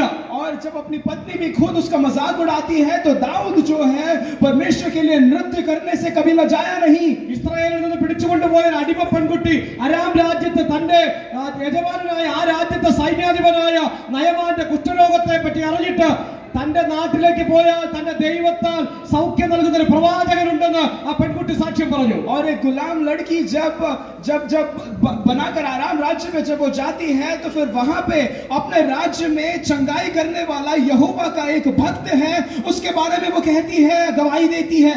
മോവാബ്യ ദേശത്ത് ചെന്നിട്ട് എല്ലാം നഷ്ടപ്പെട്ടവളായി സകലതും തകർന്ന് തിരിച്ച് സ്വന്തം നാട്ടിലേക്ക് വരുമ്പോഴും നവോമിയോടൊപ്പം ഒരു രൂത്ത്, എന്തൊക്കെയോ ഒരു പ്രതീക്ഷയില്ലാതിരുന്നിട്ടും കൂടെ വരാൻ ഒരു രൂത്ത് ഉണ്ടായിരുന്നു. കാരണം എന്താണെന്നറിയാമോ? നവോമിയുടെ ദൈവത്തെ പറ്റി നവോമി രൂത്തിന് പറഞ്ഞു കൊടുത്തു. और जो मोआब के जगह से भी हटकर जब वापस आए, तो उस वक्त नवोमी के साथ रूत वो खड़ी रही. उसका कारण ये था कि नवोमी ने अपने परमेश्वर के बारे में रूत को बताया था. കർത്താവായ യേശുക്രിസ്തു അഞ്ചപ്പം കൊണ്ട് 5000 പേരെ പോഷിപ്പിക്കുന്ന ആ ഒരു സംഭവം ഉണ്ടല്ലോ, അവിടെ അഞ്ചപ്പം കർത്താവിന്റെ കൈകളിൽ കൊടുത്തത് ഒരു ബാലകനായിരുന്നു. और हमने ये भी सुना है, जहां पे 5 रोटी और 2 मछलियों से 5000 लोगों को परमेश्वर ने तृप्त किया, वहां पर एक बालक था. സഭയ്ക്ക് ദൗത്യ സംബന്ധമായ പ്രവർത്തനങ്ങളിൽ ഏർപ്പെടാൻ പ്രായ വ്യത്യാസമില്ല. ഇപ്പോൾ പറഞ്ഞ ബാലികയെ പോലെ, ആ ആൺകുട്ടിയെ പോലെ, ആ മാതാവിനെ പോലെ നമ്മൾ എവിടെയായിരിക്കുന്നു, എസ്തറിനെ പോലെ, രൂത്തിനെ പോലെ, നാം ഏത് മേഖലകളിലായിരുന്നാലും, ദാനിയേലിനെ പോലെ, ശദ്രക് മേശക് അബേദ്നെഗോവിനെ പോലെ, ജോസഫിനെ പോലെ ദൈവത്തിന് സാക്ഷ്യം വഹിക്കാൻ, ദൈവത്തിന്റെ ഭക്തന്മാരായി ജീവിക്കാൻ, തങ്ങളുടെ ജീവിതത്തിലൂടെ ദൈവത്തെ വെളിപ്പെടുത്തി കൊടുക്കാൻ നമുക്ക് സാധിക്കും. और इसलिए कोई भी आपकी उम्र जो है सुसमाचार को फैलाने से आपको रोकती नहीं है, क्योंकि आप उस बालक को देख ले, उस गुलाम को देख ले, रूत को देख ले, नौमी को देख ले, शद्रक मेशक अबेदनगो को देख ले, दानियल, एस्तर, इन सभी को देख ले. उम्र आपको सुसमाचार को फैलाने से रोकती नहीं है. ഒരു ചോദ്യം നമുക്ക് നമ്മോട് ചോദിക്കാമോ, എത്ര അവസരങ്ങൾ എന്റെ നിങ്ങളുടെ ജീവിതത്തിൽ ദൈവം നമുക്ക് നൽകുന്നുണ്ട് ഓരോ ദിവസങ്ങളിലും. और कितने ही अवसर, मौके संदेश को फैलाने के लिए परमेश्वर आपको देता है. എത്രത്തോളം നമുക്ക് ക്രിസ്തുവിന്റെ സാക്ഷികളാകാൻ പറ്റുന്നുണ്ട്. और कितना ही आप परमेश्वर के लिए गवाह बन पा रहे हैं. എവിടെയാണ് സുവിശേഷം പറയാനുള്ള സാധ്യത എന്ന് പറയുന്നത്? और सुसमाचार को फैलाने का सबसे बढ़िया मौका कहाँ मिलता है? മനുഷ്യന്റെ തകർച്ചകളാണ്, മനുഷ്യന്റെ വേദനകളാണ്, മനുഷ്യന്റെ രോഗങ്ങളാണ്, അവന്റെ പരിമിതികളാണ്, അവന്റെ പ്രയാസങ്ങളാണ് സുവിശേഷം പറയാനുള്ള ഏറ്റവും വലിയ സാധ്യത എന്ന് പറയുന്നത്. एक मनुष्य का दर्द जो है, जब मनुष्य टूट जाता है, जब मनुष्य थक जाता है, हार जाता है, श्रमित हो जाता है, सीमित हो जाता है, वहां पे एक अच्छा मौका बनता है कि आप उस परमेश्वर को उस मनुष्य के सामने दर्शाएं. കാരണം എല്ലാം ഉള്ളപ്പോൾ, എല്ലാ സുഖ സൗകര്യങ്ങളിലും ജീവിക്കുമ്പോൾ, സമ്പത്തുള്ളപ്പോൾ, രോഗമില്ലാതിരിക്കുമ്പോൾ, എല്ലാം നന്നായി നടക്കുമ്പോൾ ആർക്കും ദൈവത്തെ വേണ്ട. क्योंकि जब सब कुछ सही होता है, जब स्वास्थ्य होता है, तंदुरुस्ती होती है, धन होता है, सम्मान होता है, उस वक्त कोई भी मनुष्य परमेश्वर को नहीं चाहता है. മനുഷ്യന് ബലമുണ്ടെങ്കിൽ ദൈവത്തെ വേണ്ട. अगर बल उसके पास है तो मनुष्य परमेश्वर को नहीं चाहता. മനുഷ്യന് ജ്ഞാനമുണ്ടെങ്കിൽ ദൈവത്തെ വേണ്ട. अगर उसके पास ज्ञान है तो वो परमेश्वर को नहीं चाहता. ഏതെങ്കിലും ഒരു ആത്മിക പാരമ്പര്യമുണ്ടെന്ന് അഭിമാനിച്ചാൽ അവന് ദൈവത്തെ വേണ്ട. और किसी भी तरीके से उसका आदर है, उसको समाज में मिलता है, तो वो परमेश्वर को नहीं चाहता. വിശുദ്ധ ബൈബിൾ നമ്മൾ ഇങ്ങനെ വായിക്കുന്നു, ജ്ഞാനികളെ ലജ്ജിപ്പിക്കാൻ ദൈവം ഭോഷത്വമായത് തെരഞ്ഞെടുത്തു. और परमेश्वर का वचन कहता है कि मूर्ख को, ज्ञानी को लज्जित करने के लिए परमेश्वर ने मूर्ख को इस्तेमाल किया है. ബലമുള്ളതിനെ ലജ്ജിപ്പിക്കാൻ ദൈവം ബലഹീനമായതിനെ തെരഞ്ഞെടുത്തു. और बलवान को लज्जित करने के लिए परमेश्वर ने बलहीन को इस्तेमाल किया है. ഉള്ളതിനെ ഇല്ലായ്മ ചെയ്യാൻ ദൈവം നീചവും നികൃഷ്ടവും ഏതുമില്ലാത്തതിനെയും തെരഞ്ഞെടുത്തു. और जो कुछ है उसको हटाने के लिए इस शून्यता से परमेश्वर ने चीजों को बताया है, उसको प्रकट किया है. എന്തുകൊണ്ടാ ദൈവം ആർക്കും വേണ്ടാത്തതിനെ തെരഞ്ഞെടുത്തത്? എന്തുകൊണ്ടാ ദൈവം ഭോഷത്വമുള്ളതിനെ തെരഞ്ഞെടുത്തത്? എന്തുകൊണ്ടാ ദൈവം ബലഹീനമായതിനെ തെരഞ്ഞെടുത്തത്? और क्यों परमेश्वर ने शून्यता से चीजों को उठाया? क्यों परमेश्वर ने मूर्ख को इस्तेमाल किया? क्यों परमेश्वर ने जो खाली है उसको इस्तेमाल किया? ഒരു ജഡവും തങ്ങളിൽ തന്നെ പ്രശംസിക്കാതിരിക്കാൻ. क्योंकि कोई भी मनुष्य अपने ऊपर बड़ाई ना कर पाए. നമ്മുടെ ദൗത്യം എന്ന് പറയുന്നത്, പ്രിയമുള്ളവരെ, ഒരു ജഡവും തങ്ങളിൽ തന്നെ പ്രശംസിക്കാതിരിക്കാൻ ദൈവം ബലഹീനമായതിനെയും ഒന്നുമില്ലാത്തതിനെയും ഏതുമില്ലാത്തതിനെയും ഭോഷത്വമായതിനെയും തെരഞ്ഞെടുത്തു. और ताकि कोई भी अपनी बड़ाई ना कर सके, इसलिए परमेश्वर ने जो मूर्ख है उसका इस्तेमाल किया, जो खाली है उसका इस्तेमाल किया, जो बलहीन है उसका इस्तेमाल किया. ഇന്ന് രാത്രി എന്റെ നിങ്ങളുടെ തെരഞ്ഞെടുപ്പിനെ പറ്റി ഒരു നിമിഷം നമുക്ക് ഓർക്കാൻ സാധിക്കുമോ? और इसलिए आज रात के समय तुम्हारी और मेरी बुलाहट के बारे में क्या आप समझ सकते हैं? पहचान के बारे में समझ सकते हैं? ഏതുമില്ലാത്ത അവസ്ഥയിൽ നിന്ന് കർത്താവ് നമ്മെ തെരഞ്ഞെടുത്തു. और एक शून्य अवस्था से परमेश्वर ने हमें चुनकर उठाया.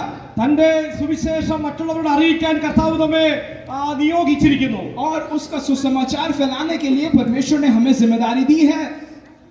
നമുക്ക് എത്രത്തോളം നമ്മെ ഏൽപ്പിച്ചിരിക്കുന്ന ദൗത്യത്തിൽ വിശ്വസ്തരാകാൻ സാധിക്കുന്നുണ്ട്? और हम लोगों को ये जो जिम्मेदारी दी गई है उसमें हम लोग कितना ही ज्यादा हम हमारे जिम्मेदारी को ജസ്റ്റിഫൈ कर पा रहे हैं. ഇന്ന് രാത്രി വ്യക്തിപരമായി നമുക്ക് ഒന്ന് പറയാൻ സാധിക്കട്ടെ, ഞാൻ ക്രിസ്തുവിന്റെ സ്ഥാനപതിയാണ്.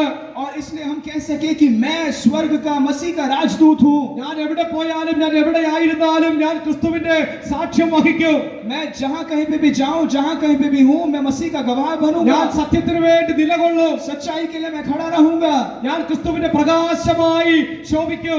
और मैं मसीह का ज्योति बनकर मैं चमकूंगा. എന്റെ സ്നേഹം കൊണ്ട് ഞാൻ എന്റെ സമൂഹത്തെ നേടും. मेरे प्रेम से मैं संसार को जीतूंगा. എന്റെ ജീവിതം കൊണ്ട് ഞാൻ എന്റെ സമൂഹത്തെ ക്രിസ്തുവിലേക്ക് ആകർഷിക്കും. मेरे जीवन के द्वारा द्वारा समाज को मसीह से मैं आकर्षित कराऊंगा। ക്രിസ്തുവിന്റെ ജീവിതം ജീവിക്കാൻ നിയോഗിക്കപ്പെട്ട നമുക്ക് ക്രിസ്തുവിന്റെ ജീവിതമല്ലാതൊരു ജീവിതം ഈ ലോകത്തിലില്ല.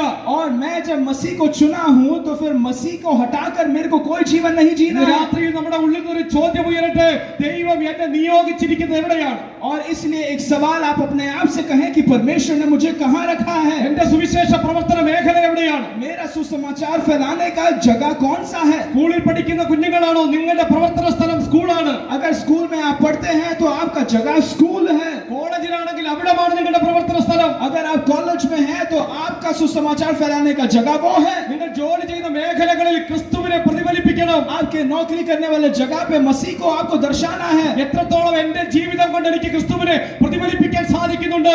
और मेरे जीवन के द्वारा मैं कितना ही संसार को मसीह को दर्शा सकता हूँ। ക്രിസ്തുവിന് വേണ്ടി ജീവിച്ചുകൊണ്ട് ഞാൻ മൂല്യാധിഷ്ഠിതമായി ജീവിക്കുമ്പോൾ, ഈ ലോകം എന്നെ വെല്ലുവിളിക്കുമ്പോൾ എനിക്ക് എങ്ങനെ അതിനെ നേരിടാൻ കഴിയുന്നുണ്ട്? और जब मैं मसीह को लेकर चलता हूँ और संसार जब मेरे खिलाफ चुनौती लेकर आता है तो उसका सामना मैं किस समान करता हूँ। പ്രിയമുള്ളവരെ, എന്റെ വാക്ക് ഞാനിവിടെ ഉപസംഹരിക്കുകയാണ്. प्रिय लोगों, मैं अपने शब्दों को मैं यहाँ समाप्त करता हूँ। ക്രിസ്തുവിൽ നമ്മുടെ പദവികൾ എത്ര വലുതാണ്! मसीह में हमारे औहदे कितने बड़े हैं! എത്ര ശ്രേഷ്ഠമായ ഒരു വിളിയാണ്, തെരഞ്ഞെടുപ്പാണ് ദൈവം നമുക്ക് നൽകിയിരിക്കുന്നത്. कितनी ही श्रेष्ठ एक बुलाहट से परमेश्वर ने हमें चुना है। ലോക സ്ഥാപനത്തിന് മുൻപേ ക്രിസ്തുവിൽ ദൈവം നമ്മെ തെരഞ്ഞെടുത്തു. और संसार की उत्पत्ति से पहले परमेश्वर ने हमें चुना। നിത്യജീവന്റെ അവകാശികളായി ദൈവം നമ്മെ ഈ ലോകത്തിലാക്കിയിരിക്കുന്നു. अनंत काल का वारिस हमें बनाकर परमेश्वर ने चुना है। പൗലോസ് അപ്പോസ്തലൻ പറയുന്നു, നമ്മളെ സ്വർഗ്ഗത്തിൽ ഇരുത്തിയിരിക്കുന്നു എന്നാണ്. प्रेरित पौलुस कहता है कि आपको स्वर्ग में बैठा दिया है। ഈ ലോകത്തിൽ നമ്മൾ ജീവിക്കുന്നത് കേവലം താൽക്കാലികമായ ഒരു ജീവിതമാണ്. इस संसार में हम लोग केवल तात्कालिक रूप से जी रहे हैं। ഈ താൽക്കാലികമായ ലോക ജീവിതം കഴിഞ്ഞാൽ ക്രിസ്തുവിനോട് കൂടെ നമ്മൾ നിത്യതയിലേക്ക് എടുക്കപ്പെടും. और ये समय जब पूरा हो जाएगा तो हम लोग मसीह में अनंत काल के लिए उठाए जाएंगे। നാം സൃഷ്ടിക്കപ്പെട്ടിരിക്കുന്നത് 100 വർഷം കൊണ്ട് തീർന്നു പോകുന്ന ഈ ഭൗമിക ജീവിതത്തിലല്ല, ഒരിക്കലും നശിക്കാത്ത ദൈവത്തോടൊപ്പമുള്ള അന്തമായ നിത്യ കൂട്ടായ്മയിലേക്ക് നമ്മൾ വിളിക്കപ്പെട്ടിരിക്കുന്നത്. और हम लोग जब बुलाए गए हैं तो फिर इस संसार में केवल 100 वर्ष जीने के बाद उस स्वर्ग में जहां पे कोई अंत नहीं है, उस अनंत काल के लिए हम चुनाए गए हैं। ഇന്ന് രാത്രി ഞങ്ങളെ കേൾക്കുന്ന പ്രിയമുള്ളവരെ, और आज रात को मुझे सुनने वाले लोगों, ഇന്നേവരെ ഈ യേശുവിനെ സ്വീകരിക്കാൻ നിങ്ങൾക്ക് സാധിച്ചിട്ടില്ല എങ്കിൽ, अगर आज तक अगर आप इस मसीह को स्वीकार नहीं कर पाए हैं ഇന്ന് तो രാത്രിയിൽ ഈ യേശുവിനെ സ്വീകരിക്കാൻ നിങ്ങൾക്ക് മനസ്സാകുമോ? और क्या आप आज रात को ये मन रखते हैं कि इस परमेश्वर को, इस प्रभु यीशु को अपने दिल में स्वीकार करें? യേശുവിന്റെ രക്തം സകല പാപവും പോക്കി നമ്മെ ശുദ്ധീകരിക്കുന്നു. मसीह यीशु का लहू सारे पाप को हटाकर हमें पवित्र करता है। യേശുവിന്റെ രക്തം മൂലം നഷ്ടപ്പെട്ടു പോയ ദൈവ മനുഷ്യ ബന്ധം പുനഃസ്ഥാപിക്കപ്പെട്ടു. और मसीह यीशु के लहू के द्वारा नष्ट हुआ मनुष्य और परमेश्वर का रिश्ता वो वापस मिल गया। നിങ്ങൾ മക്കളെ ചൊല്ലി വിലപിക്കുന്നവരാണോ?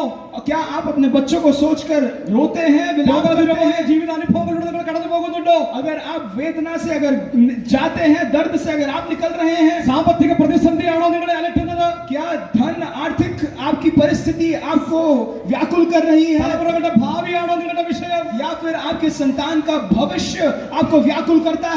ഏത് വിധത്തിലുള്ള പ്രശ്നങ്ങളിലൂടെയാണ് നിങ്ങൾ കടന്നു പോകുന്നതെങ്കിലും ഇന്ന് രാത്രിയിൽ നിങ്ങളെ സ്പർശിക്കാൻ, നിങ്ങൾക്ക് സൗഖ്യം തരാൻ, നിങ്ങളെ വിടുവിക്കാൻ യേശുവിന് കഴിയും. और किसी भी स्तर या फिर किसी भी परिस्थिति में आप हो, उस परिस्थिति से छुटकारा प्रभु यीशु आपको दे सकता കർത്താവ് है। പറയുന്നു, ഞാൻ സകല ജഡത്തിന്റെ ദൈവമായ യഹോവയാകുന്നു, എനിക്ക് കഴിയാത്ത വല്ല കാര്യമുണ്ടോ? परमेश्वर कहता है कि मैं सारी सृष्टि का यहोवा परमेश्वर हूँ, क्या मुझसे कोई भी बात असंभव है? ബൈബിൾ പറയുന്നു, യേശുവിൽ വിശ്വസിക്കുക, എന്നാൽ നീയും നിന്റെ കുടുംബവും രക്ഷ പ്രാപിക്കും. वचन कहती है कि मसीह यीशु पर तुम विश्वास करो तो तुम और तुम्हारा घराना उद्धार पाएगा। ഏത് പ്രശ്നങ്ങളിലൂടെ നിങ്ങൾ കടന്നു പോകുന്നവരാണെങ്കിലും ഇന്ന് രാത്രിയിൽ യേശുവിന് വേണ്ടി നിങ്ങളുടെ ഹൃദയങ്ങളെ സമർപ്പിച്ചു കൊടുക്കാമെങ്കിൽ ഇന്ന് നിങ്ങളുടെ ജീവിതത്തെ മാറ്റിമറിക്കാൻ കർത്താവ് സന്നദ്ധനാണ്. किसी भी परिस्थिति से अगर आप होकर गुजर रहे हो तो फिर उस परिस्थिति से छुटकारा देने के लिए प्रभु यीशु आज हमारे बीच में है। എനിക്ക് ഈ യേശുവിനെ വേണമെന്ന് ആഗ്രഹമുള്ളവർ നിങ്ങളുടെ കരങ്ങളൊന്ന് ഉയർത്താമോ? और अगर कोई ये समान चाहता है कि इस यीशु को मैं चाहता हूँ, ऐसी इच्छा अगर कोई रखता है तो अपने हाथों को ऊपर उठाएं। ഈ യേശുവിന് വേണ്ടി ഞാൻ ജീവിക്കുമെന്ന് ആഗ്രഹമുള്ളവർ തീരുമാനിക്കുന്ന കരങ്ങൾ ഉയർത്താമോ? और इस यीशु के लिए मैं जीवन बिताऊंगा, इस समान का निर्णय अगर करते हैं, अगर इच्छा आप रखते हैं तो आप अपने हाथों को उठाएं। പ്രിയമുള്ളവരെ, കരങ്ങൾ ഉയർത്തിയവരെ ഓർത്ത് ദൈവത്തിന് സ്തോത്രം ചെയ്യുന്നു. और जो हाथों को उठाए हैं उनको याद करते मैं परमेश्वर को धन्यवाद देता हूँ. ദൈവം നിങ്ങളെ അനുഗ്രഹിക്കുമാറാകട്ടെ. परमेश्वर आपको बहुत आयत से आशीष दे. നിങ്ങൾ ആയിരിക്കുന്ന ദേശങ്ങളിൽ അടുത്തുള്ള സഭകളിൽ ദൈവദാസന്മാരെ ചെന്ന് കണ്ടാൽ നിങ്ങൾക്ക് ആവശ്യമുള്ള ഉപദേശങ്ങൾ അവർ തരും. സഭയുമായി ചേർന്ന് പോകാനുള്ള ഉപദേശങ്ങൾ നൽകി തരും. जिस जगह पर आप रहते हैं उस जगह पर आपके नजदीकी कलीसिया में आप जाएं, यहाँ पे पासवानों से आप मिले तो इस मसीह के बारे में और भी परमेश्वर आपको बता कर देगा. അവസാനമായി സഭയോട് പറയട്ടെ, और आखिर में कलीसिया से मैं यही कहूंगा. അസാമിലെ ഒരു കുറെ മിഷണറിമാർ ഒരിക്കൽ കടന്നു വന്നു. आसाम में बहुत मिशनरी लोग जो हैं एक बार आए. അവിടെ അവർ വന്ന ഒരു ആദിവാസി പുരുഷനെയും അദ്ദേഹത്തിന്റെ ഭാര്യയും രണ്ട് മക്കളെയും മാനസാന്തരത്തിലേക്ക് നയിച്ചു. और वहां पे आकर एक आदिवासी पुरुष और उसकी पत्नी और उसके बच्चों को उसने मसीह के बारे में बताया, सुसमाचार सुनाया. ആ കുടുംബം കർത്താവിനെ രക്ഷകനായി സ്വീകരിച്ചു. उस परिवार ने प्रभु यीशु को उद्धारकर्ता के तौर पर स्वीकार किया. ഇതറിഞ്ഞ ആ വില്ലേജിലെ തലവൻ വന്നിട്ട് അദ്ദേഹത്തോട് പറഞ്ഞു, നീ യേശുവിനെ ഉപേക്ഷിക്കണം. और ये सुनकर उस गांव का जो मुखिया था वो मुखिया आकर उससे कहता है कि तुझे यीशु को त्यागना है, അല്ലെങ്കിൽ നിന്നെ കൊന്നുകളയുമെന്ന് പറഞ്ഞു. अगर तूने नहीं किया तो मैं तुम्हें मार दूंगा. അദ്ദേഹം പറഞ്ഞു, I have decided to follow Jesus. और वो कहता है कि मैंने ये ठान लिया है कि मैं मसीह का पीछा करूंगा. നിന്റെ രണ്ട് മക്കളെയും കൊന്നുകളയുമെന്ന് പറഞ്ഞു. और उसने कहा कि मैं तेरे दोनों बच्चों को मार दूंगा. ആ വെല്ലുവിളിക്ക് കീഴടങ്ങാതിരുന്നപ്പോൾ രണ്ട് മക്കളെയും അവർ കൊന്നുകളഞ്ഞു. और जब उसने उस बात को नहीं माना तो फिर उसके दोनों बच्चों को उधर मार दिया गया. അദ്ദേഹം പാടി, don't go with me, still I will follow. और फिर उसने गाया कि संसार अगर मेरे साथ ना हो फिर भी मैं उसके पीछे चलूंगा. അത് കഴിഞ്ഞപ്പോൾ അദ്ദേഹത്തിന്റെ ഭാര്യയെ കൊല്ലുമെന്ന് ഭീഷണിപ്പെടുത്തി. फिर उसको कहा गया कि अगर तू नहीं ठुकराएगा तो फिर तो तेरी पत्नी को हम मार देंगे. അപ്പോൾ അദ്ദേഹം പാടി, the cross before me, the world behind me. तो उसने इस समान गाया कि क्रूस मेरे आगे है और संसार मेरे पीछे है. ഭാര്യയെ കൊന്നുകളഞ്ഞു. पत्नी को भी उधर मार दिया गया. അദ്ദേഹം പാടി, no turning back, no turning back. फिर उसने गीत गाया कि ना लौटूंगा, मैं ना लौटूंगा. ഒരു നിമിഷം നമുക്ക് ദൈവത്തിന്റെ എതിരെ നിൽക്കാമോ? हम लोग सभी परमेश्वर की हुजूरी में एक क्षण के लिए खड़े हो जाएंगे. ഇന്ന് രാത്രിയിൽ ഈ കർത്താവിന് വേണ്ടി നമുക്ക് ഒന്നുകൂടി ഒന്ന് പുനഃസമർപ്പണം ചെയ്യാമോ? हम तैयार हैं कि मसीह के लिए आज रात को फिर से अपने आप को समर्पित करें. നമുക്ക് വേണ്ടി ജീവനെ തന്ന നമ്മുടെ കർത്താവ്, हमको जिस प्रभु ने अपने जीवन को दिया, നമുക്ക് വേണ്ടി മരിച്ചടക്കപ്പെട്ട് ഉയർത്തെഴുന്നേറ്റ കർത്താവിന് വേണ്ടി ഞാൻ മരണം വരെയും നിലകൊള്ളും. कि परमेश्वर जिसने मुझे अपने जीवन को देकर मेरे को मोल लिया है उस परमेश्वर के लिए मेरे जीवन के अंत तक मैं जीऊंगा. ഒരു പ്രതിസന്ധിക്കും എന്നെ പിന്മാറ്റാൻ കഴിയത്തില്ല. कोई भी परिस्थिति मुझे हटा नहीं सकती है. ഹൃദയത്തിന്റെ അടിത്തട്ടിൽ ഒരു തീരുമാനമെടുക്കാം. और हमें हृदय के गहराई से हम इस निर्णय को लें ഞാൻ എവിടെയായിരുന്നാലും യേശുവിന്റെ സാക്ഷിയാകും. कि मैं जहां कहीं पे भी रहूंगा मैं ഒരു यीशु का പ്രതിസന്ധിക്കും എന്നെ गवाह. പിന്നോട്ടടിക്കാൻ കഴിയില്ല. कोई भी परिस्थिति मुझे हटा कर नहीं रख सकती है. ക്രിസ്തുവിന്റെ സ്നേഹത്തിന് അകറ്റിക്കളയാൻ ഒരു ശക്തിക്കുമാവില്ല. मसीह के प्रेम से मुझे कौन अलग कर सकता है? I have decided to follow Jesus. Decided to follow Jesus. I have decided to follow Jesus. No turning back, no turning back, no turning back, no turning back. The cross before me, the world behind me. The cross before me, the world behind me. The cross before me, the world behind me. No turning back, no turning